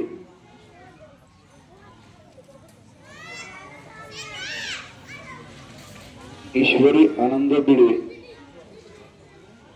तासन तास ब्रेकिंग न्यूज दाखवणाऱ्या पैसे कमावा इलेक्ट्रॉनिक मीडियांनो, जरा फिरवा ते तुमचे कॅमेरे उसाच्या पाचत्यात हाडे घोटणाऱ्या, थंडीत ऊस तोडणाऱ्या त्या आया बहिणींकडे. दाखवा या जगाला जगाच्या पोशिंद्याचं शोषण आणि काळ्या बाजारात विकलं जाणारं आमचं रेशन. दाखवा एकदा शेतकऱ्यांच्या पोरांच्या तुटलेल्या पाट्या आणि हरवलेली पुस्तकं नांगरलेल्या शेतात. शेतकऱ्याच्या पाल्यामधलं जगणं दाखवा, रात्रंदिवस राबणं दाखवा, विहिरीचा तळ दाखवा, विजेचा लपंडाव दाखवा. कर्जाच्या बोजानं शेतकऱ्याच्या पाठीवर पडलेले वळ दाखवा आणि मग हातात माईक घेऊन हा देश कृषीप्रधान देश आहे असं पुन्हा एकदा म्हणून दाखवा. तरी मी याच विषयाकडे तुमच्यासमोर उभी आहे. नमस्कार, मी कुमारी ईश्वरानंद बिडवे, इयत्ता 7वीची जिल्हा परिषद आदर्श प्राथमिक शाळा माईवाडी बोरगाव या शाळेची विद्यार्थिनी आज तुमच्यासमोर विषय मांडत आहे, शेतकरी जगाचा पोशिंदा. विषयाची सुरुवात करत असताना मला आठवतात ते जगद्गुरु तुकडोबाराय ज्यांनी स्वतःकडे घाण असलेली शेतकऱ्याची साथ बाळगली आणि इंद्रायणीमध्ये बुडून त्यांना कर्जमुक्त केलं. विषयाची सुरुवात करत असताना मला आठवतात ते छत्रपती शिवाजी महाराज ज्यांनी गवताच्या काडीला सुद्धा महत्त्व देऊन या शेतकऱ्याचं राज्य निर्माण केलं. विषयाची सुरुवात करत असताना मला आठवतात ते महात्मा ज्योतिराव फुले ज्यांनी त्याआधीच इंग्लंडच्या राणीच्या दरबारात सांगून ठेवलं होतं की माझ्या शेतकऱ्याची, माझ्या बळीराजाची समस्या जाणून घ्या. विषयाची सुरुवात करत असताना मला आठवतो तो UP बिहारमधला शेतकरी ज्याच्या वाट्याला 93 रुपये 9 पैसे इतकीच कर्जमाफी आली होती. गद्दारातली कर्जमाफी ती आजपर्यंत फक्त आणि फक्त कागदावर उतरलेली आहे. जरा मला आठवतंय की आमच्या गणिताच्या पुस्तकात कायम एक प्रश्न असायचा, शेतकऱ्याच्या राम्यानं अमुक अमुक व्यापाऱ्याकडून अमुक अमुक कर्ज घेतलं तर तो शेतकऱ्याचा राम्या त्या व्यापाऱ्याला किती टक्के सही परत करेल. परंतु मित्रांनो, आम्हाला असा प्रश्न कधीच आला नाही की अमुक अमुक व्यापाऱ्याने शेतकऱ्याच्या राम्याकडून अमुक अमुक कर्ज घेतलं तर तो व्यापारी त्या शेतकऱ्याच्या राम्याला किती टक्के सही परत करेल. म्हणजे मित्रांनो, आम्ही शिक्षण घेत असतानाही आम्हाला हेच शिकवलं गेलं की शेतकरी जरी जगाचा पोशिंदा असला तरी तोच कर्ज होईल आणि तोच कर्ज फेडेल. मी 5वी मध्ये असताना ऐकलेली शेतकऱ्याची कविता मला आठवते. घेतो अंगावर चिंध्या खातो मिरची भाकर, घेतो अंगावर चिंध्या खातो मिरची भाकर, काडी उसाची पाचट जगा मिळे या साखर. काटा त्याच्याच कापाई त्यानं काय केलं पाप, काटा त्याच्याच कापाई त्यानं काय केलं पाप, कष्ट सारे त्याच्या हाती दुसऱ्याच्या हाती माप, कष्ट सारे त्याच्या हाती दुसऱ्याच्या हाती माप. मी 5वीत असताना ऐकलेली शेतकऱ्याची गाथा आणि माझ्या वास्तविक जीवनामधील एक व्यथा ती अजिबात बदलली नाही. त्या लॉकडाऊनमध्ये कोरोना सारख्या महाभयंकर विधीत लढत असताना त्या सामान्य जनतेच्या घराच्या दारापर्यंत कोणी काही पोचवायचे काम केले असेल तर ते माझे शेतकरी मायबाप. आपण डॉक्टरांचे आभार मानले, पोलिसांचे आभार मानले, ऑन ड्युटी सर्व कर्मचाऱ्यांचे आभार मानलेच पाहिजे. परंतु एकाला मात्र आपण जाणून विसरलो, तो म्हणजे शेतकरी. कोरोनाला राष्ट्रीय आपत्ती मानून सहकुशीने PM मध्ये योगदान करणाऱ्याचे आपण कौतुक केले. परंतु आपल्या 3 एकर शेतातून 1 एकर शेतातील उत्पन्न दान करणाऱ्या शेतकऱ्याला मात्र आपण विसरलो. विकासाचा नारळ फोडण्यासाठी तुम्ही आमच्या जमिनी वापरल्या, पण खोबरं तुम्हालाच मिळालं. आम्हाला घोडभर पाण्यासाठी लढावं लागलं. ही आमची दैनंदिन अवस्था आहे. रस्त्यावरून जाताना कुणी एक ट्रॅक्टर मधून ऊस काढून घेतला तर शेतकरी हसून बोलतो, घ्या झूड, यात काय एवढं. परंतु मॉलमध्ये साधी आपल्याला कॅरी बॅग फुकट मिळत नाही. शेतकरी जगला पाहिजे, कारण इंडिया किती जरी डिजिटल झाली तरी भाकरी काय आपल्याला डाउनलोड करून मिळणार नाही. दिवसभर रक्ताचं पाणी करून जगाला जगवणारा शेतकरी आज स्वतःच्या जगण्यासाठी रस्त्यावर आलाय. तुमच्या माझ्या राज्याची एवढी मोठी शोभांतिका. आपला देश कृषीप्रधान देश म्हणून ओळखला जातो, पण याच कृषीप्रधान देशातील शेतकऱ्यांची अवस्था पाहिली तर वाईट वाटते. त्यांची व्यथा 5 मिनिटं मांडायची म्हटली तर ते 5 मिनिटंही अपुरे पडतात. गेले 5 वर्षापूर्वी आम्ही सरकारकडे कर्जमाफीची मागणी केली होती. ती मोठमोठे बंगले बांधायला नाही, तर शाही ताटात लग्न करण्यासाठी नाही, तर आमच्या कन्यादानापर्यंत आमचा बाप जगला पाहिजे याच्यासाठी. राजकारणाचा कुकर, यातून येणाऱ्या आश्वासनाच्या शिट्ट्या आणि त्याच्यात शिजणारी भ्रष्टाचाराची खिचडी ही माझ्या शेतकरी राजाचं पोट कधीही भरू शकले नाही.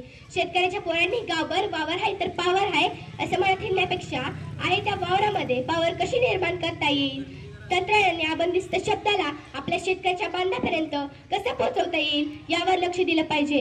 गंगा की कसम यमुना की कसम, गंगा की कसम यमुना की कसम, ये ताना बाना बदलेगा. गंगा की कसम यमुना की कसम, ये ताना बाना बदलेगा. जोश में अगर होश हो, जोश में अगर होश हो तो ये जामीन का जमाना बदलेगा, तो ये जामीन का जमाना बदलेगा. कुछ तुम बदलो कुछ हम बदले, कुछ तुम बदलो कुछ हम बदले, हम सब मिलके देश की किसानों की किस्मत ही बदले, हम सब मिलके किसानों की किस्मत ही बदले. मातीत जन्मणी मातीशी खेळतो, मातीत जन्मणी मातीशी खेळतो, घामाच्या थेंबाणी जगाला पाचतो. उन्हात भासतो, पावसात भिजतो, थंडीच्या कड्याकातही तो टिकतो. शेतातून गप्पावतो तो अन्नदाता, त्याच्यामुळेच उजळतो घराघरातला दिवा. शेतात नांगरतो आशेचा शिवार, जगाचा पोशिंदा म्हणून मिळतो त्याला आधार. पण दुःख त्याच्याही जीवनाला छळते, पण दुःख त्याच्याही जीवनाला छळते, कर्जाची साखळी त्याला घट्ट बांधते. कधी दुष्काळ, कधी महापुराचा फटका, तरी शेतकरी लढतो धैर्याचा झटका. त्याच्या श्रमाला मिळेल योग्य दाम, त्याच्या आयुष्यात उजो आनंदाचा नाम. त्याच्या श्रमाला मिळेल योग्य दाम, त्याच्या आयुष्यात उजो आनंदाचा नाम. जो जगवतो आपल्याला तोच खरा देव, जो जगवतो आपल्याला तोच खरा देव. जगाचा पोशिंदा म्हणून करू त्याला मानाचा मुजरा, जगाचा पोशिंदा म्हणून करू त्याला मानाचा मुजरा. शेवटी जाता जाता मी एवढेच म्हणेन की ना बिरला ना वाटा, ना बिरला ना टाटा, ना बिरला ना वाटा, ना बिरला ना टाटा. खऱ्या अर्थाने शेतकरी समाजाचा बायोडाटा, खऱ्या अर्थाने शेतकरी समाजाचा बायोडाटा. धन्यवाद. खूपच छान. ईश्वरीनं खूप सुंदर पद्धतीने आपलं भाषण मनागत व्यक्त केलं. शेतकऱ्यांचं कष्ट काय असतं आणि शेतकरी कसा आपल्या कष्ट करून आपल्या कसं जगत असतो, शेतकऱ्याचा जगाचा कसा पोशिंदा आहे ह्याचं खूपच सुंदर असं उदाहरण ईश्वरीने दिलं. त्याबद्दल सर्वांनी तिचं टाळ्या वाजवून कडकडीत स्वागत करायचं आहे. कारण एवढं खूप सुंदर असं तिने मनाई केलं. आपल्या समोर शेतकरी काय असं हे करतो का काय असं वाटत होतं. आणि याच्यानंतर पुढील तो स्पर्धक आहे राजश्री अनिल कुंभार.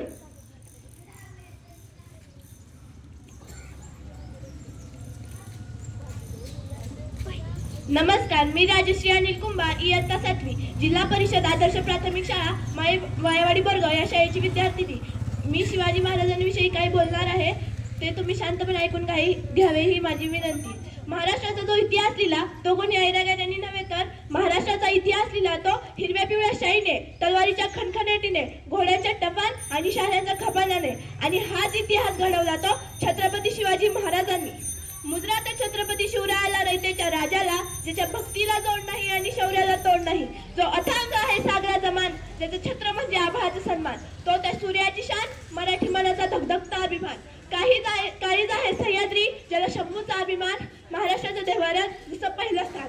असे ते प्रौढ प्रताप पुरंदर, क्षत्रिय कुलावतंस, सिंहासनाधीश्वर, महाराजिराज, योगीराज, हिंदवी स्वराज्य स्थापक, श्रीमंत श्री श्री श्री छत्रपती शिवाजी महाराज की जय. बंदुकीच्या जोरावर आणि हंटरच्या धागावर, बंदुकीच्या जोरावर आणि हंटरच्या धागावर मी अनेक वाघांना माणसाप्रमाणे जगायला शिकवणारी माणसं बघितली, परंतु बंदुकीच्या जोराशिवाय आणि हंटरच्या धागाशिवाय इथल्याच माणसांना वाघाप्रमाणे जगायला शिकवणारा मी एकच वाघ बघितलाय, आणि ते म्हणजे छत्रपती शिवाजी महाराज. आज आपण ज्या महाराष्ट्रात राहतो तो महाराष्ट्र म्हणजे काय? शिवरायांच्या विचारांचा, जिजाऊंच्या संस्कारांचा आणि शंभूंच्या पराक्रमाचा साक्षीदार म्हणजे माझा हा महाराष्ट्र. कष्टकरी शेतकऱ्यांचा, दीनदलितांचा, 105 हुतात्म्यांच्या बलिदानाचा आणि त्या दिल्लीच्या तख्तांनाही ठाम फोडणारा माझ्या जिगरबाज मर्द मावळ्यांचा हा महाराष्ट्र. शिवाजी महाराजांनी त्यांच्या आयुष्यात वस्तू वापरल्या आणि माणसं जपली. आपण मात्र माणसं वापरतो आणि वस्तू जपतो. त्यांनी त्यांच्या दृष्टिकोनातून भारताच्या इतिहासावर सुवर्णक्षराने इतिहास लिहिला. शिवाजी महाराजांनी म्हणूनच मला असे वाटते की जे शिवाजी महाराजांनी केले ते जगाने कधीच केले नाही. जे शिवाजी महाराजांनी केले ते जगाने कधीच केले नाही, आणि जगाने जे केले ते शिवाजी महाराजांनी कधीच केले नाही. शिवाजी महाराजांनी त्यांच्या आयुष्यात नेहमी स्त्रियांचा आदर केला. म्हणून आज जी कोणी स्त्री मला ऐकत आहे तिला मला एवढं सांगावं असं वाटतं की त्या तलवारीपेक्षा तीक्ष्ण तुझ्या या नजरेची धार आहे. अगं, त्या तलवारीपेक्षा तीक्ष्ण तुझ्या या नजरेची धार आहे. महाराष्ट्राची वागीण तू, भवानीचा वार आहे. अगं, भगव्याची रक्षणी तू, स्वराज्याची तू मेघ आहे. दुबी समजू नको स्वतःला, जिजाऊंची तू लेख आहे. ताजमहल जर प्रेमाची निशाणी आहे तर शिवनेरी किल्ला एका सिंहाची कहाणी. 300 किलोमीटर लांबीची भिंत बांधायला 150 वर्ष लागली. मात्र शिवाजी महाराजांनी अवघ्या 50 वर्षांच्या कालावधीत जितके किल्ले बांधली त्याची एकंदरीत लांबी 4000 किलोमीटर इतकी भरेल. चीनच्या भिंतीला आम्ही एक आश्चर्य मानतो, तर मग हे काय आहे? अरे, नुसता अभिमानच नाही, गर्व आहे मला मी मराठी असल्याचा. ब्रिटिश लोक ओम या शब्दावर संशोधन करते की ओम बोलल्याने शरीरात ऊर्जा का निर्माण होते, परंतु मला असे वाटते की खरं संशोधन तर छत्रपती शिवाजी महाराज या नावावर करायला पाहिजे. कारण हे नाव घेतात अंगावर शहारे उभे राहतात, हृदयाचे ठोके वाढतात, शरीरात एक वेगळीच ऊर्जा निर्माण होते. कोणी विचारलं तर कॉलर ताट करून सांगा मराठी या शब्दाचा अर्थ काय? मरेपर्यंत राजांच्या सेवेकरीत ठेवलेला जगदंब. 12 महिने, 11 खेळाडू, 10 बोटे, 9 ग्रह, 8 दिशा, 7 आश्चर्य, 6 संवेदना, 5 महासागर, 4 वेद, 3 ऋतू, 2 डोळे आणि फक्त एक Shubha. Maratha one bat show. एकच राजे शिवराय माझे. सूर्यनारायण जर उगवले नसते तर आकाशाचा रंग समजला नसता. जर शिवाजी महाराज जन्माला आले नसते तर खरंच हिंदू या धर्माचा अर्थच समजला नसता. हे हिंदू प्रभू शिवाजी राजा, बांधकर पगड़ी जब शिवाजी महाराज तैयार होते, उठाकर तलवार जब घोड़े पर सवार होते, जब झुकते सब अल्लाह के बंदे और कहते काश हम भी मराठा होते. जाता जाता एवढेच म्हणेन, जो 65 किलोची तलवार वागवतो त्याचं नाव येसाजी. 2000 शत्रूंशी एकटाच झुंजतो त्याचं नाव बाजी. हात तुटला तरी शत्रूंशी झुंजत राहतो त्याचं नाव तानाजी. 8 तासात घोडा दिल्लीहून पुण्याला घेऊन जातो त्याचं नाव संताजी. शत्रूच्या छावणीत घुसतो आणि छावणीचा मुकुट तोडून आणतो त्याचं नाव धनाजी. ठाण्या वाघाला सामोरे जातो आणि त्याला उभा फाडतो त्याचं नाव संभाजी. आणि या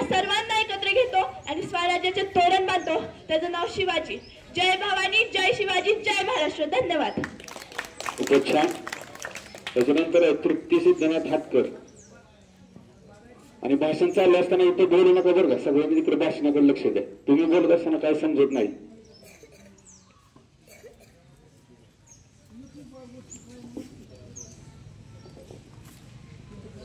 आले किती गेले किती उडून गेला परारा, आले किती गेले किती उडून गेला परारा, संपना नाही आणि संपणारी नाही माझ्या शुभाचा दरारा, माझ्या शुभ. सर्वांना माझा नमस्कार. माझे नाव तृप्ती आहे. आज 19 फेब्रुवारी आपण छत्रपती शिवाजी महाराजांची जयंती साजरी करत आहोत. छत्रपती शिवाजी महाराज हे आदर्श राजा होते. त्यांचा जन्म 19 फेब्रुवारी 1630 रोजी शिवनेरी किल्ला येथे झाला. त्यांच्या वडिलांचे नाव शहाजीराजे भोसले होते. त्यांच्या आईचे नाव जिजाबाई हे नाव होते. छत्रपती शिवाजी महाराज मराठा साम्राज्य आणि स्थापना केली. छत्रपती शिवाजी महाराजांनी रत्नेसाठी अनेक कल्याणकारी योजना आखल्या. त्यांनी जीवाला जीव लावणारे देणारे मावळे तयार केले. त्यांचे कार्य, विचार आणि जीवन आजही आपल्याला का प्रेरणा देतात. सर्वांना शिवजयंतीच्या हार्दिक छत्रपती शिवाजी महाराज की जय. जय महाराज. धन्यवाद. शुभेच्छा. याच्यानंतर आहे स्वानंदी राहुल मस्तुते.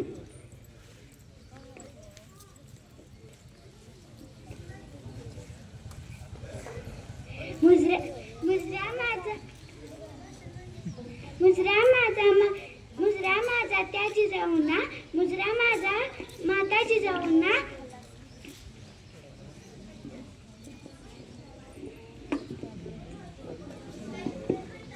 मुजरा माझा त्या माता जिजाऊंना, मुजरा माझा त्या माता जिजाऊंना घडवल्या त्या होत्या त्या शूरशोभांना, साक्षात होत्या त्या आई भवानी, साक्षात होत्या त्या आई भवानी.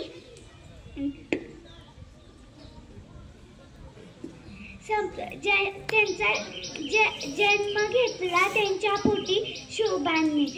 सर्वांना माझा नमस्कार. माझे नाव स्वानंदी आहे. आज 12 जानेवारी राजमाता जिजाऊंची जयंती साजरी करत आहोत. त्यांचा जन्म 12 जानेवारी 1598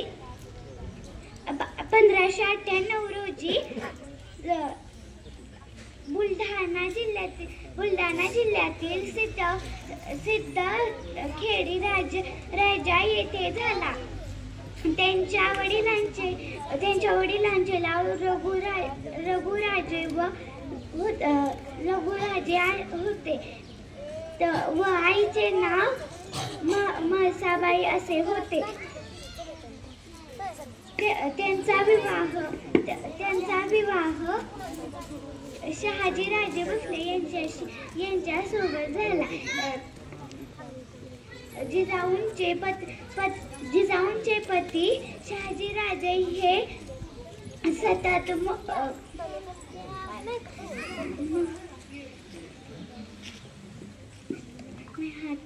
महादेव झाला. असं एवढं म्हणजे मी माझ्या भाषेत सांगते. जय हिंद, जय भवानी. हॅलो. याच्यानंतर आहे शुभ्रा नागनाथ कुदळे.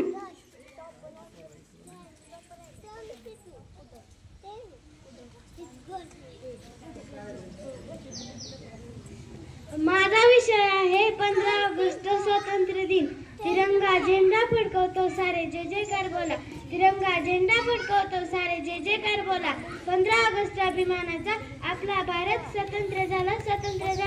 आदरणीय व्यासपीठावरील मान्यवर, वंदनीय गुरुजनवर्ग आणि येथे जमलेल्या माझ्या छोट्या मोठ्या बालमित्र मैत्रिणींनो, मी शुभ्रा नागनाथ कुदळे इयत्ता 5वी मध्ये शिकते. स्वातंत्र्य दिनानिमित्त तुम्हाला जे काही 4 शब्द सांगणार आहे ते तुम्ही शांत चित्ताने ऐकून घ्यावे ही माझी नम्र विनंती. सर्वप्रथम सर्वांना माझा नमस्कार. स्वातंत्र्य दिनाच्या सर्वांना खूप खूप शुभेच्छा. आज 15 ऑगस्ट आपण सर्वजण इथे भारताचा 79वा स्वातंत्र्य दिन साजरा करण्यासाठी एकत्र जमलो आहोत. हा दिवस भारताच्या इतिहासातील सुवर्ण दिन होय. आपल्या देशाला स्वातंत्र्य मिळवून देण्यासाठी अनेक स्वातंत्र्य सैनिकांनी बलिदान दिले. महात्मा गांधी, पंडित नेहरू, लोकमान्य टिळक, भगतसिंग, राजगुरू, सुखदेव, सुभाषचंद्र बोस अशा अनेक क्रांतिकारकांनी आपले प्राण पणाला लावले. आज आपण मुक्तपणे श्वास घेत आहोत याचे सर्व श्रेय या देशपुत्रांचे आहे. अशा थोर स्वातंत्र्य सैनिकांना माझे नमन. आजच्या या मंगळदिनी भारताचे पंतप्रधान लाल किल्ल्यावर भारताचा राष्ट्रध्वज फडकवितात. शाळा व महाविद्यालयांमध्ये हा सण मोठ्या उत्साहात साजरा केला जातो. सांस्कृतिक कार्यक्रमाचे आयोजन केले जाते. घोषणा दिल्या जातात. मिरवणुका काढल्या जातात. एवढे बोलून मी माझे 4 शब्द संपवते. जय हिंद, जय महाराष्ट्र. हॅलो, खूपच छान. टाळ्या सर्वांनी. कारण त्याच्यानंतर स्पर्धक रुद्र शांतीलाल रेडे.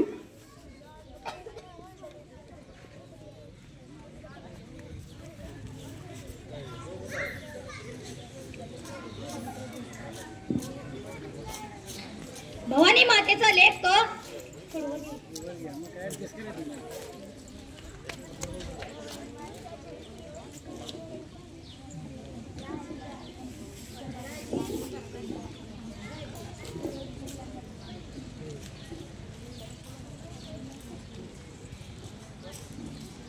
भवानी मातेचा लेख तो मराठ्यांचा राजा तो. भवानी मातेचा लेख तो मराठ्यांचा राजा तो.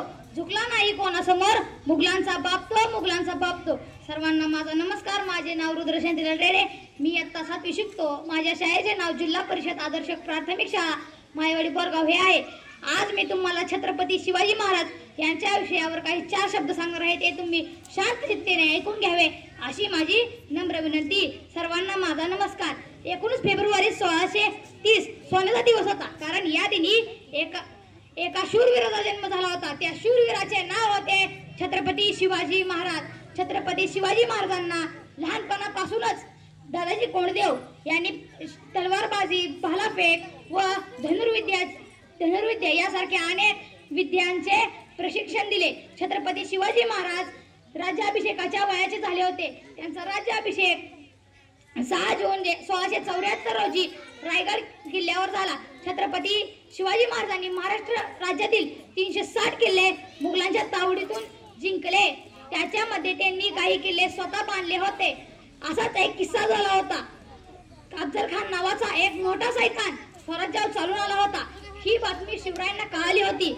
पण तेव्हा शिवराय राजगडावर होते. तेव्हा शिवरायांनी विचार केला, ते आपले राज्य लहान, आपले सैन्य लहान, खानाचे राज्य मोठे, खान कपटी. उघड्या मैदानावर खानापुढे आपला निभाव लागणार नाही. आपल्याला युक्तीनेच लढा दिला पाहिजे. ते जिजामातेची सल्ला मसलत करून तसेच त्यांचा आशीर्वाद घेऊन राजगडावरून प्रतापगडाकडे कूच केली. जेव्हा खान राजगडाच्या पायथ्याशी पोहोचला तेव्हा शिवराय प्रतापगडावर पोहोचले. शिवराय प्रतापगडावर पोहोचले ही बातमी खानाला कळताच तो चिडला. कारण त्याला ठाऊक होते प्रतापगडावर चालून जाणे सोपे नाही. प्रतापगड उंच डोंगरावर होता. प्रतापगडावर सैन्य चालवायला वाट नव्हती. तो प्रतापगडाच्या पायथ्याशी येऊन म्हणाला, आपल्याला डावपेच खेळावी लागेल. त्याने आपल्या पहिल्या डावपेचास सुरुवात केली. त्याने कोल्हापूर, पंढरपूर, तुळजापूर अशा देवस्थानांना नष्ट केले. तरी शिवरायांनी प्रतापगड सोडला नाही. तो प्रतापगडाच्या पायथ्याशी येऊन म्हणाला, आपल्याला दुसरी डावपेच खेळावी लागेल. त्याने शिवरायांना एक प्रेमळ पत्र पाठवले. शिवराय, तुम्ही माझ्या मुलासारखे आहात. मला भेटायला या. मी तुम्हाला आदिलशाहकडून सरदारकी देवितो. शिवरायांनी ओळखले खान आपल्याशी कपटी डाव घेणार आहे. त्यांनी खानाला उलट पत्र पाठवले. खान साहेब, मी आपले किल्ले घेतले. मी आपला अपराध, मला क्षमा करा. मला आपली खूपच भीती वाटते. त्या दोघांची भेटीची वेळ व भेटीचे ठिकाण ठरले. दोघांबरोबरही 10 सैनिक येणार होती असे ठरले. दोघांकडेही एक शमशेर बहादर होता. शिवरायांचा शमशेर बहादर म्हणजे जीवा महाल आणि खानाचा शमशेर बहादर म्हणजे सय्यद बंडा. भेटीचा दिवस उजेडला.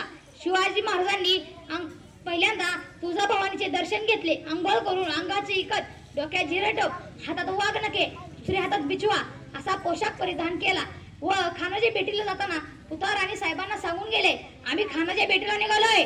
जर आमच्या जीवाचे काही बरे वाईट झाले तर तुम्ही शंभूराजांना गादी बसवा. पुतळा आणि साहेबांनी काजावर दगड ठेवून होकार दिला. शिवराय प्रतापगडाच्या पायथ्याशी पोहोचले. शिवराय प्रतापगडाच्या पायथ्याशी पोहोचताच खानाने एका सैनिकाला निरोप घेऊन बाहेर पाठवले. शिवराय तुम्ही आत या. शिवरायने एका सैनिकाला निरोप घेऊन आत पाठवले. तुमचा जो खास सैनिक आहे ना सय्यद बंडा, त्याला तुम्ही दूर करा. मला त्याची खूपच भीती वाटते. खानाने सय्यद बंडाला दूर जायला सांगितले. सय्यद बंडा दूर जाताच शिवराय आत आले. शिवराय आत येताच खान उठून म्हणाला, या राजे बेटा. मला दोघांची गळा भेट झाली. खानाने आपल्या हातातील कटियार शिवरायांच्या पाठीत मारण्याचा प्रयत्न केला. शिवरायांच्या अंगाची इकत असल्यामुळे त्यांना काही झाले नाही, पण त्यांचे वस्त्र मागून फाटले. शिवरायांनी ओळखले खान आपल्या वार करत आहे. त्यांनी आपल्या हातातील वाघनखे खानाच्या पोटात बसली आणि खानाचे आतडे बाहेर काढले. खानाचे आतडे बाहेर निघताच तो ओरडून कोसळला. खानाचे ओरडणे ऐकून सय्यद बंडा धावत आला आणि शिवरायांवर वार केला. तो वार जीवा महालने आपल्या अंगावर झेलून दुसऱ्याच वारात सय्यद बंडाचे 2 तुकडे गेले. सय्यद बंडाही कोसळला. प्रतापगडाच्या पायथ्याशी हाहाकार उडाला. याच्यावरून तुम्ही अंदाज लावू शकता छत्रपती शिवाजी महाराज किती चपळ आणि किती बौद्धिमान असतील. ते असा एकमेव राजा आहे ज्याने स्वतःच्या किल्ल्यावर कधी वैयक्तिक महाल बांधला नाही. असा एकमेव राजा असा आहे की ज्याच्या दरबारात कधी परिस्थिती नचली गेली नाही, तर फक्त परिस्थिती वाचली गेली. फक्त परिस्थिती वाचली गेली. असा एकमेव राजा आहे ज्याने शत्रूंच्या स्त्रियांना सुद्धा मातेचा दर्जा दिला. मातेचा दर्जा दिला. जाता जाता एवढेच म्हणतो की अंधार फार झाला आता दिवा पाहिजे. अंधार फार झाला आता दिवा पाहिजे. या महाराष्ट्राला पुन्हा एकदा जिजाऊचा शिवबा पाहिजे. जिजाऊचा शिवबा पाहिजे. जाता जाता जय हिंद, जय महाराष्ट्र, जय शिवराय. हॅलो, खूपच छान अतिशय सुंदर भाषण केलं होतं. याच्यानंतर स्पर्धक आहे तो अंजली राजकुमार शिंदे.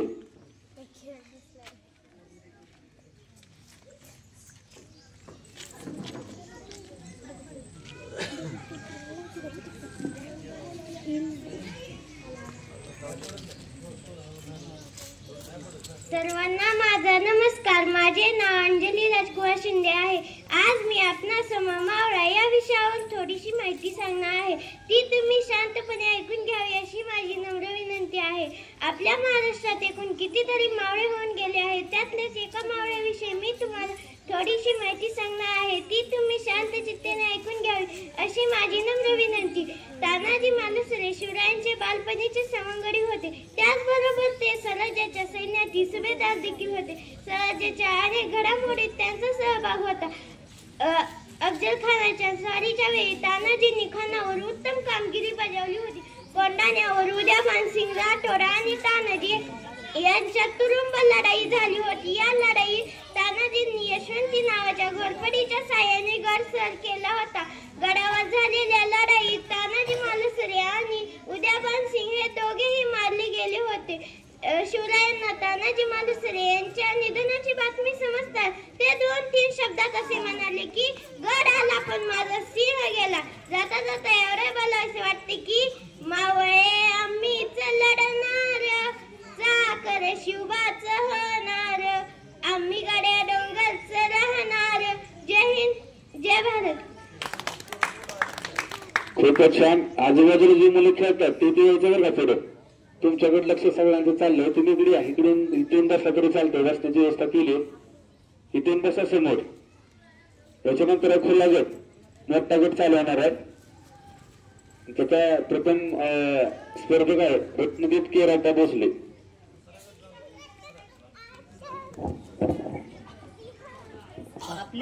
आपल्या महाराष्ट्रात मुख्यमंत्री पदांसाठी आणि राजकारणासाठी तासन तास ब्रेकिंग न्यूज दाखवणाऱ्या या इलेक्ट्रॉनिक्स मीडियामुळे जरा फिरवा तुमचे कॅमेरे. उसाच्या कसोटीत हाड मोडताना आणि थंडी वाऱ्यात ऊस तोडणार त्या आया बहिणींकडे दाखवा. शेतकऱ्याचं राबणं आणि शेतामध्ये दिवस रात्र कष्ट करते जगणं.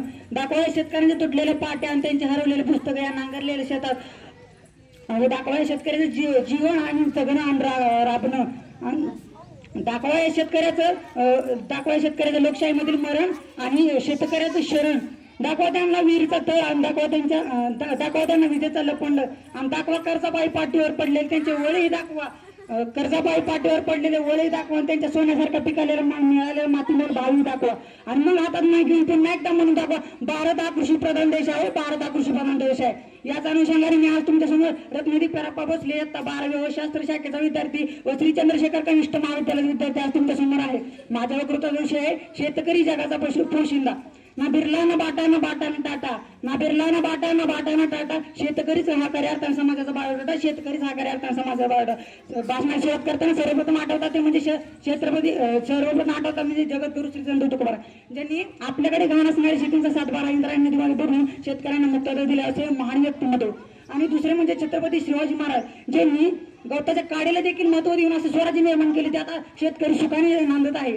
त्यामुळे आपण म्हणतो की मेरे देश की धरती उगले हीरा मोती, उगले सोना, मेरे देश की धरती उगले हीरा मोती, उगले सोना, असे आपण सहज म्हणतो. पण खऱ्या असे आपण सहज म्हणतो, पण जेव्हा शाळेतील गुणवंतांच्या तोंडातून जेव्हा मी वकील होणार, मी इंजिनियर होणार, मी वकील होणार, इंजिनियर होणार, मी डॉक्टर होणार, अशा महत्वाकांक्षा बाहेर पडतात, तेव्हा शेतकरी हा दुय्यम समज व दृष्टिकोन असा आजच्या पिढीला निर्माण झाला आहे. आपण शेतकऱ्यांना जय जवान जय किसान म्हणून गौरवतो, पण खऱ्या अर्थाने आपण त्यांच्या अडीअडचणी समजून घेतो का? नाही. लेतो अंगावर चिंध्या खातो मिरच्या भाकर, लेतो अंगावर चिंध्या खातो मिरच्या भाकर, काळी उसाची पाचट ज्याला मिळाली साखर, लेतो अंगावर मिरच्या खातो, लेतो अंगावर चिंध्या खातो मिरच्या भाकर, काळी उसाची पाचट ज्याला मिळाली साखर.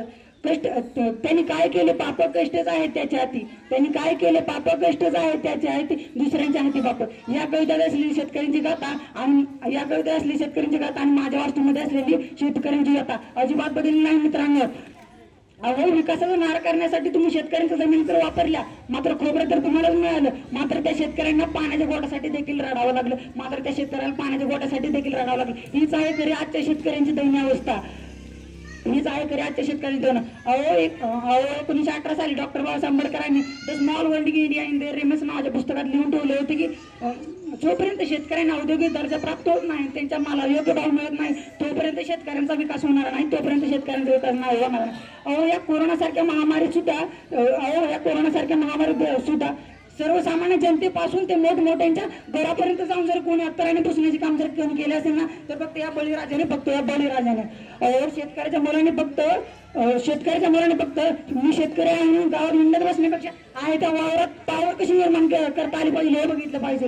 आणि तंत्रज्ञानासारख्या या युगासारख्या शब्द हे शेतकऱ्यांच्या बांधापर्यंत पोहोचले पाहिजे, आणि तरच शेतकऱ्यांचा विकास होईल, आणि तरच शेतकऱ्याचा विकास होईल. आणि जेव्हा शेतकऱ्याचा विकास होईल तेव्हा भारताचा विकास होईल, जेव्हा भारताचा विकास होईल तेव्हा जगाचा विकास होईल, तेव्हा जगाचा विकास होईल. जाता जाता एवढंच म्हणतो की सूर म्हणतो साथ दे, सूर म्हणतो साथ दे, दिवा म्हणतो वाद दे, सूर म्हणतो साथ दे, दिवा म्हणतो वाद दे. अंधाराच्या दुष्काळाच्या आणि दारिद्र्याच्या काळात बाप्पा बघतो त्या मदतीला या शेतकऱ्यांना साथ दे, बाप्पा बघतो त्या मदतीला या शेतकऱ्यांना साथ दे. जय महाराष्ट्र. खूपच छान. याच्यानंतर साईडला जी लहान मुलं आहेत ते सगळे इथे घेऊन या, समजून आहे तुमचं. आणि कसं ते तिकडे ओरडतात त्यामुळे भाषणाकडे लक्ष द्या कोणाचं. या सगळी या पुढे बसायला. याच्यानंतर स्पर्धक आहे समीक्षा रणजित चव्हाण.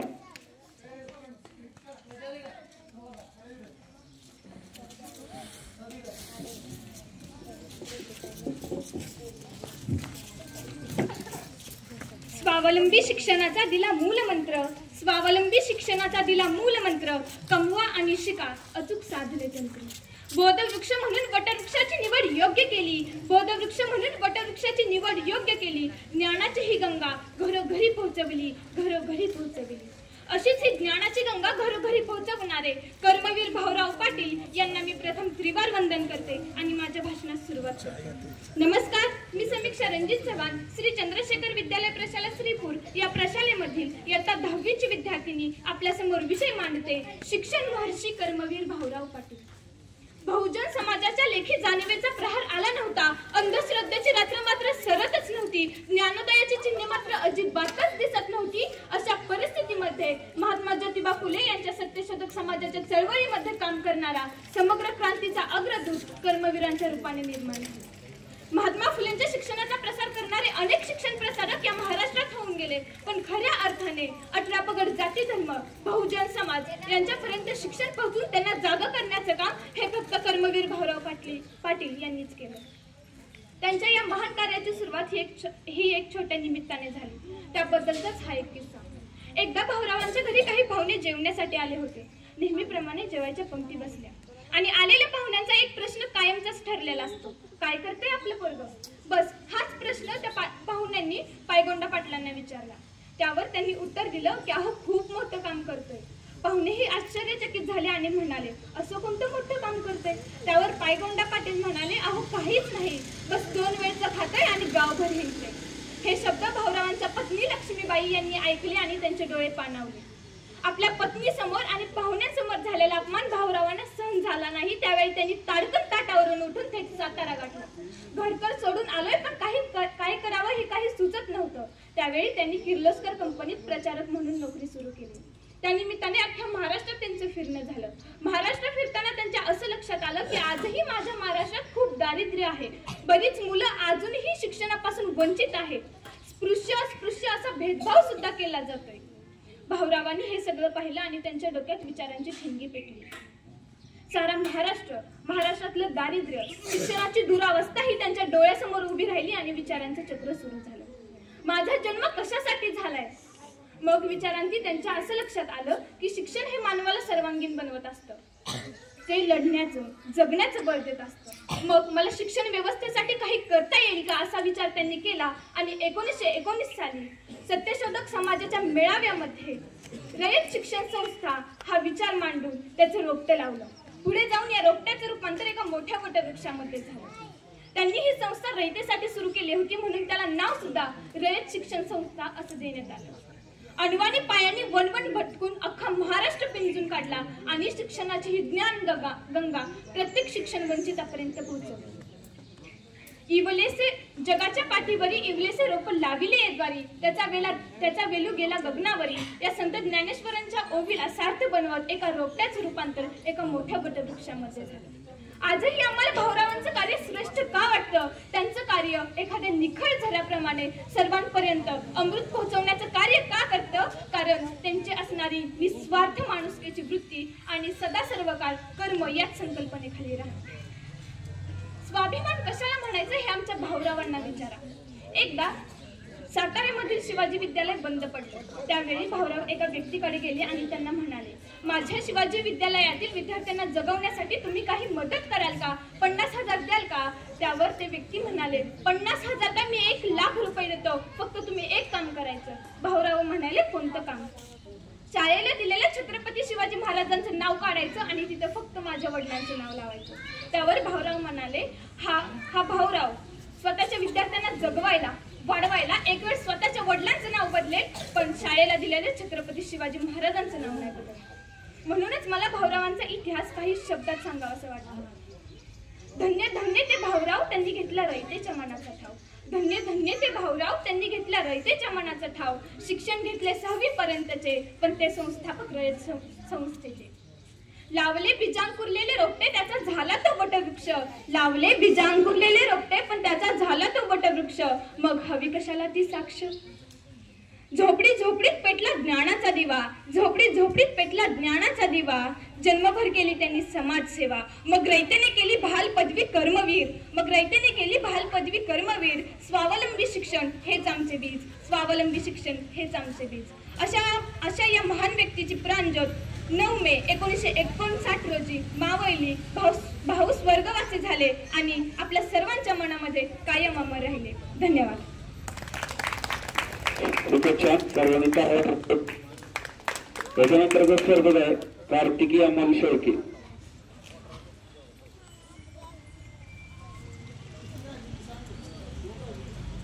याच्यानंतर अजून 2 स्पर्धक आहेत.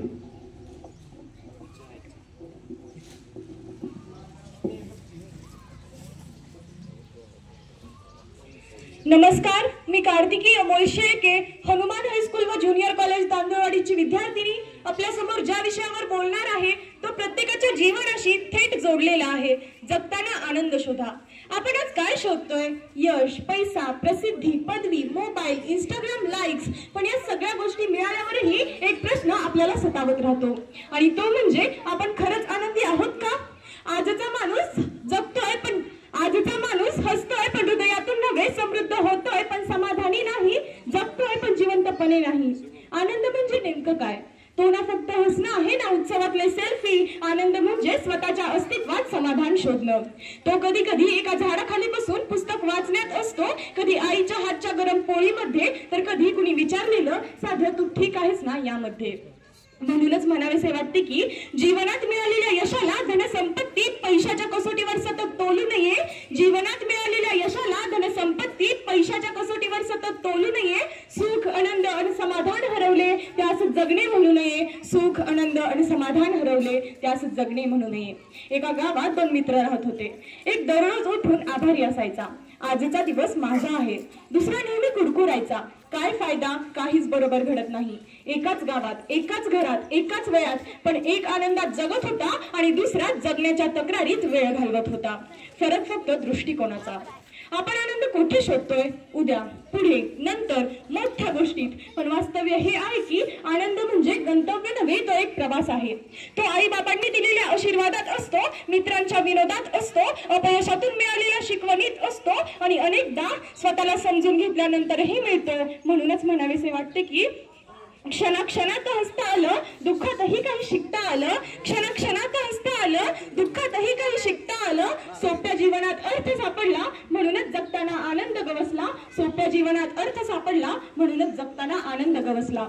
तुम्ही आनंदी का नाही? काही सत्य कारण. कारण आपण सतत इतरांशी तुलना करतो, सतत अपूर्णतेचं ओझं बाळगतो. भविष्याच्या चिंता आणि भूतकाळाचे पश्चाताप आपल्याला वर्तमानात जगूच देत नाहीत. पण लक्षात ठेवा, समाधान नसलेल्या मनाला जगातील कोणताही आनंद पुरेसा वाटत नाही.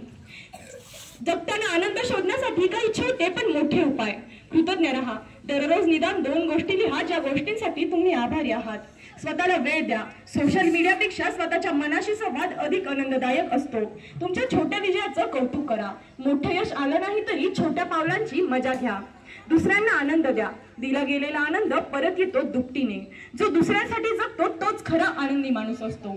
आपल्याला आनंद मिळवायचा असेल तर तो वाटा. कारण आपण जेव्हा दुसऱ्यांच्या चेहऱ्यावर आनंद आणतो तेव्हाच खरा आनंद आपल्यातही उमटतो. हे पाहू एका उदाहरणाच्या माध्यमातून. शिक्षक वर्गाने आपले संपूर्ण आयुष्य विद्यार्थ्यांच्या भविष्यासाठी दिलं. जेव्हा एखादा विद्यार्थी त्यांना म्हणतो की सर तुमच्यामुळे मी घडलो, तेव्हा त्यांना होणारा आनंद हा कोणत्याही पुरस्कारापेक्षा जास्त असतो.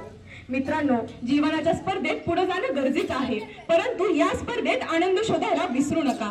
कारण शेवटी तुम्ही किती जगलात यापेक्षा तुम्ही कसं जगलात हे महत्वाचं ठरतं. मित्रांनो, जीवन जगत असताना अनेकदा अडचणी येतील, अपयश येईल, निराशा येईल. पण लक्षात ठेवा, अंधार जसा चंद्राला थांबवू शकत नाही तसंच दुःख आनंदाला थांबवू शकत नाही. आनंद मिळवण्यासाठी मन उघडं ठेवा, कृतज्ञता ठेवा आणि दुसऱ्यांच्या जीवनात थोडासा उजेड पेरा. मित्रांनो, जीवन इतकं गंभीर घेऊ नका, नाहीतर चेहऱ्यावर सुरकुत्या लवकर येतील आणि मग फोटोमध्ये हसूही एडिट करावं लागेल. थोडं हसा, थोडं गा, थोडं नाचा आणि जगताना आनंद शोधा. कारण शेवटी हसणं हे फुकट आहे, पण त्याची किंमत अमूल्य आहे. मित्रांनो, आपण जीवनाच्या या शर्यतीत सर्वजण धावत आहोत, पण कधी थांबून आजूबाजूचा नजारा पाहतो का? कधी पावसात भिजतो का? कधी मनमोकळं हसतो का? मी सांगते, जगा, हसा, प्रेम करा, वाटा. कारण शेवटी लोकांना आठवेल तुम्ही किती जगलात ते नाही, लोकांना आठवेल तुम्ही त्यांना किती आनंद दिलात ते. आज बघा, घरात एकत्र बसून जेवणं कमी झालंय, मित्रांसोबत मनमोकळं बोलणं कमी झालंय, आई बाबांना घट्ट मिठी मारणं कमी झालंय. कारण माणूस मोबाईल मध्ये जास्त वेळ देतो व मित्रांसोबत कमी वेळ घालवतो. आनंद कुठे मिळतो? तो मिळतो जेव्हा आई आपल्या डोक्यावरून हात फिरवते. तो मिळतो जेव्हा वडील हसून म्हणतात की माझं लेकरू मोठं झालं. तो मिळतो जेव्हा तुमच्या दुःखात तुमचा मित्र खंदा देतो. आणि हो, तो मिळतो जेव्हा तुम्ही दुसऱ्यांच्या चेहऱ्यावर हसू आणता. शेवटी जाता जाता एवढंच म्हणेन, आयुष्याच्या चित्रपटाला वन्स मोर नाही. हव्या हव्याशा वाटणाऱ्या क्षणांना डाउनलोड करता येत नाही. नको नकोशा वाटणाऱ्या क्षणांना डिलीटही करता येत नाही. कारण हा तोच तो असणारा रोजचा रियालिटी शो नाही. म्हणूनच भरभरून जगा, सर्वांशी प्रेमाने वागा, कारण हा चित्रपट पुन्हा लागणार नाही. धन्यवाद. त्याच्यानंतर स्पर्धक आहे श्रोती शिवाजी कदम.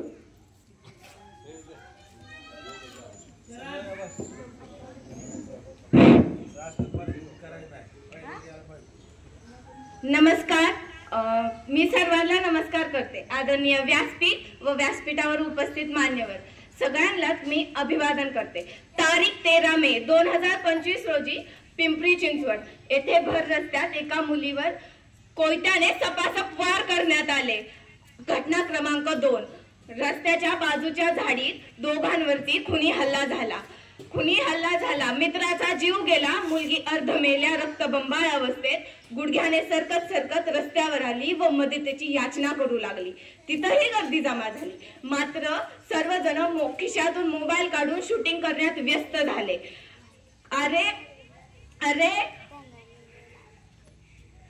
अरे एका मुलीवर कोयत्याने सपासप वार केले जातात आणि अर्धमेल्या रक्तबंबाळ अवस्थेत मदतीची याचना करत असताना त्या गर्दीतून मदतीचा हात देऊन माणुसकीची जात जपणारा एकही मायकालाल तिथे उपस्थित नव्हता. मी तर म्हणते तिथं माणूसच उपस्थित नव्हता.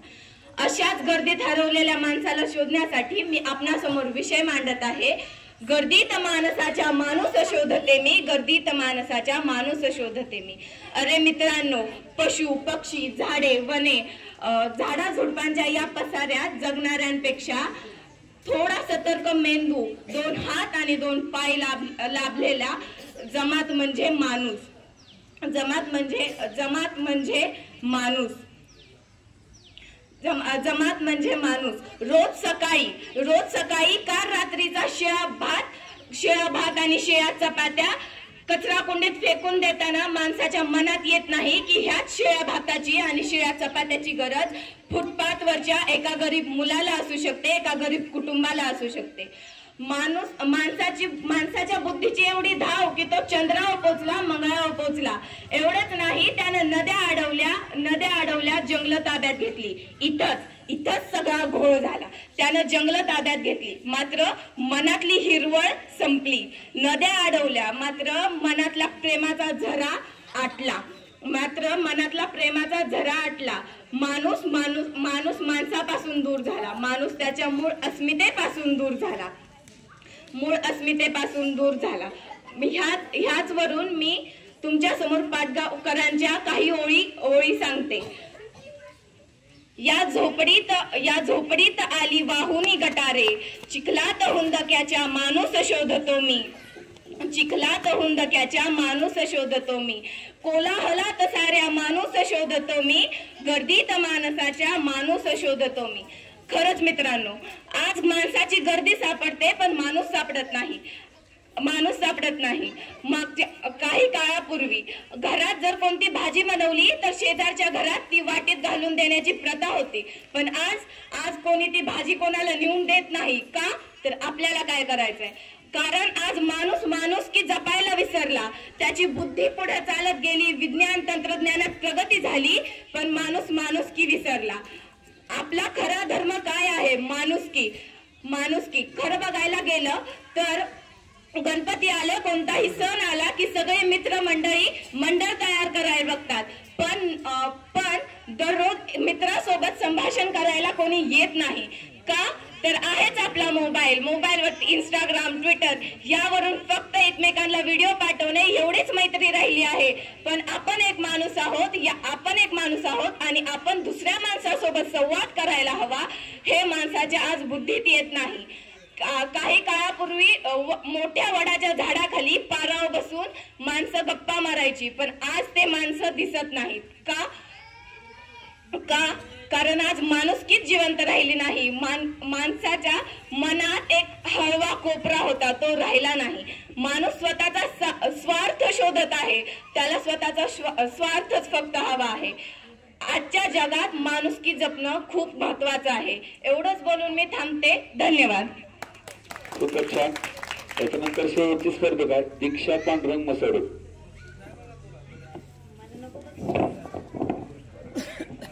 प्रतिपचंद्र लेखे व वर्तिष्व विश्ववंदिता शासन सुशेष मुद्रा भद्राय राजते. अखंड महाराष्ट्रात नव्हे तर अखंड भारताचे आराध्य दैवत असणारे छत्रपती शिवाजी महाराज विद्येविना मती गेली, मतीविना नीती गेली, नीतीविना गती गेली, गतीविना वित्त घेते, वित्ताविना शत्रू घसले असे ठरसावून सांगणारे महात्मा ज्योतिबा फुले. आपल्या महिलांच्या शिक्षणाची आद्य ज्योत लावणाऱ्या सावित्रीबाई फुले अशा महाराष्ट्राच्या सर्व नेत्यांना मी वंदन करून माझ्या भाषणास सुरुवात करते. श्री संत सावतामाई गणेशोत्सव मंडळ यांनी आयोजित केलेल्या वक्तृत्व स्पर्धेत मी माझ्या भाषणाचा विषय मांडत आहे अवघ्या जगाचा पोशिंदा शेतकरी. शेतकऱ्याविषयी माझे विचार मांडताना मला सर्वप्रथम आठवतात ते छत्रपती शिवाजी महाराज. त्यांना शेतकऱ्याच्या चाऱ्याच्या काडीचीही किंमत होती असे ते छत्रपती शिवाजी महाराज. त्यानंतर संत जगद्गुरु तुकोबाराय यांनी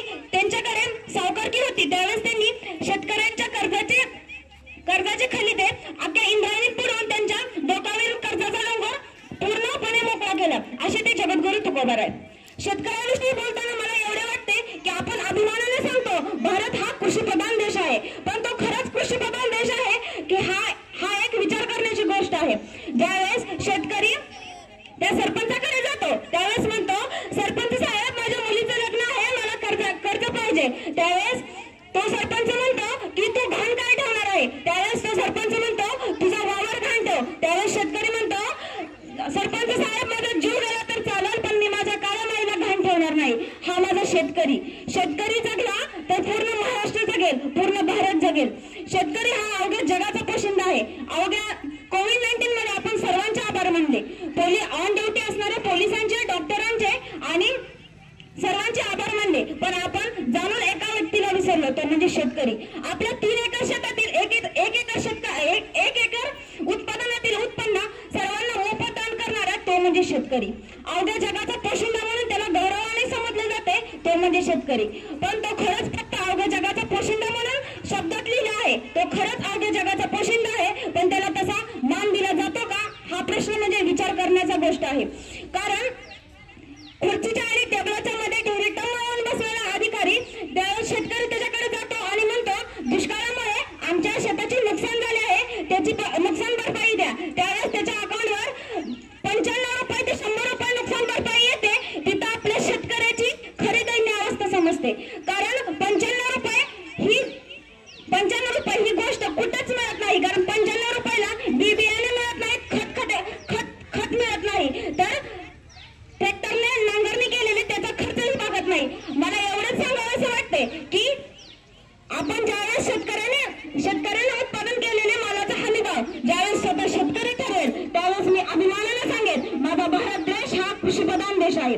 कृषी म्हणजे काय हो? कृषी म्हणजे मातीतून मोती उगवणारा शेतकरी म्हणजे कृषीप्रधान देश असा सांगू शकतो. पण शेतकरी हा दिवसा आत्महत्या करतो. त्याचं कारण म्हणजे काय? हे राजकारणी. ज्यावेळेस राजकारणी विमा योजना सुरू करतात त्याचा जास्त लाभ शेतकऱ्यांना नाही तर त्या व्यापाऱ्यांना होतं.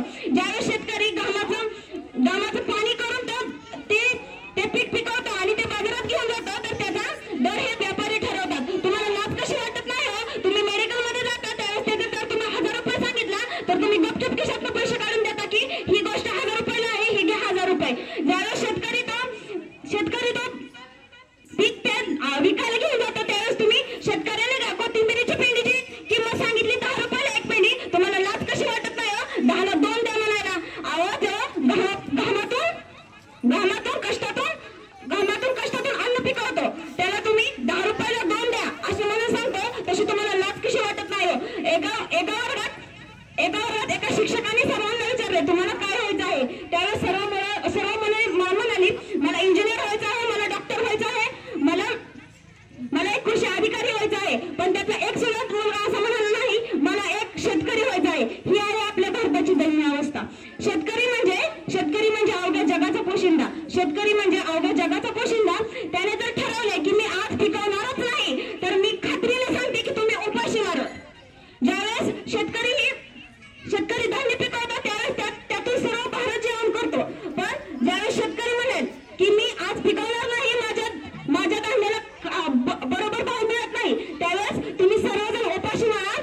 मी अभिमानाने सांगते मी एका शेतकऱ्याची कन्या आहे. मला ह्या गोष्टीचा अभिमान आहे. माझ्या गावातील सर्व लोक शेतकरी आहेत आणि शेतकऱ्याच्या मनाने फक्त वावर आहे पण पावर आहे असं म्हणत गाडीवर हिंडण्यापेक्षा आहे ना त्या वावरात किती पावर आहे ना ते तुम्ही सगळ्यांना दाखवून द्या. ज्यावेळेस शेतकरी जोडधंदा म्हणून दूध उत्पादन करतो त्यावेळेस त्या दुधाला 25 रुपये दर देतो. पण त्या दुधाची पावडर करून तुम्ही बाहेर विकताना त्या पावडरीला 100 रुपये दर मिळतो. का असे? आम्ही शेतकऱ्यांनी काय पाप केलंय? तुम्ही जर हेच दूध पुण्यात गेलं तर 50 रुपये 50 रुपये लिटर असे गायचे दूध आहे आणि म्हशीचे दूध 80 रुपये लिटर आहे. तर तुम्ही इथं घेताना त्या शेतकऱ्याकडून 25 रुपये लिटर दूध घेता. असं काय केलं त्या शेतकऱ्याने? हा शेतकरी जर म्हणला ना मी उद्या धान्य देणार नाही तर तुम्ही सगळे उपाशी माराल. कारण भाकरी ही कधीच डाउनलोड करता येत नाही, भाकरी ही कधीच ऍपमध्ये येत नाही, भाकरी ही कधीच सोन्या चांदीत येत नाही. ज्यावेळेस तुम्हाला पोट भरायचे असेल ना तर शेतकऱ्याने पिकवलेले अन्नच खावे लागणार. शेतकऱ्याने पिकवलेले तुम्हाला भाकरीच खावी लागणार. जर तुम्ही ठरवलं ना की तुम्ही सोन्या चांदी खावा, मला खाऊन दाखवा तुम्ही सोन्याची भाकरी, मला खाऊन दाखवा तुम्ही चांदीची भाकरी. ज्यावेळेस इंजिनियर म्हणतो ना, इंजिनियरची अशी इच्छा असते की लोकांनी कर्ज काढून काय असेल आपण घर बांधावे. सरपंचाची अशी इच्छा असते की शेतकऱ्याला कुठली तरी अडचण यावी आणि त्याने माझ्याकडे कर्जासाठी यावे. तसं माझ्या शेतकऱ्याची एवढीच एक इच्छा असते की मी जे कष्टाने पिकवलंय त्याला योग्य प्रमाणे हमी भाव मिळावा. ज्यावेळेस माझ्या शेतकऱ्याला एवढी हाल नाही त्याची एवढंच म्हणजे आहे मी जेवढा खर्च करतो त्याच्यातून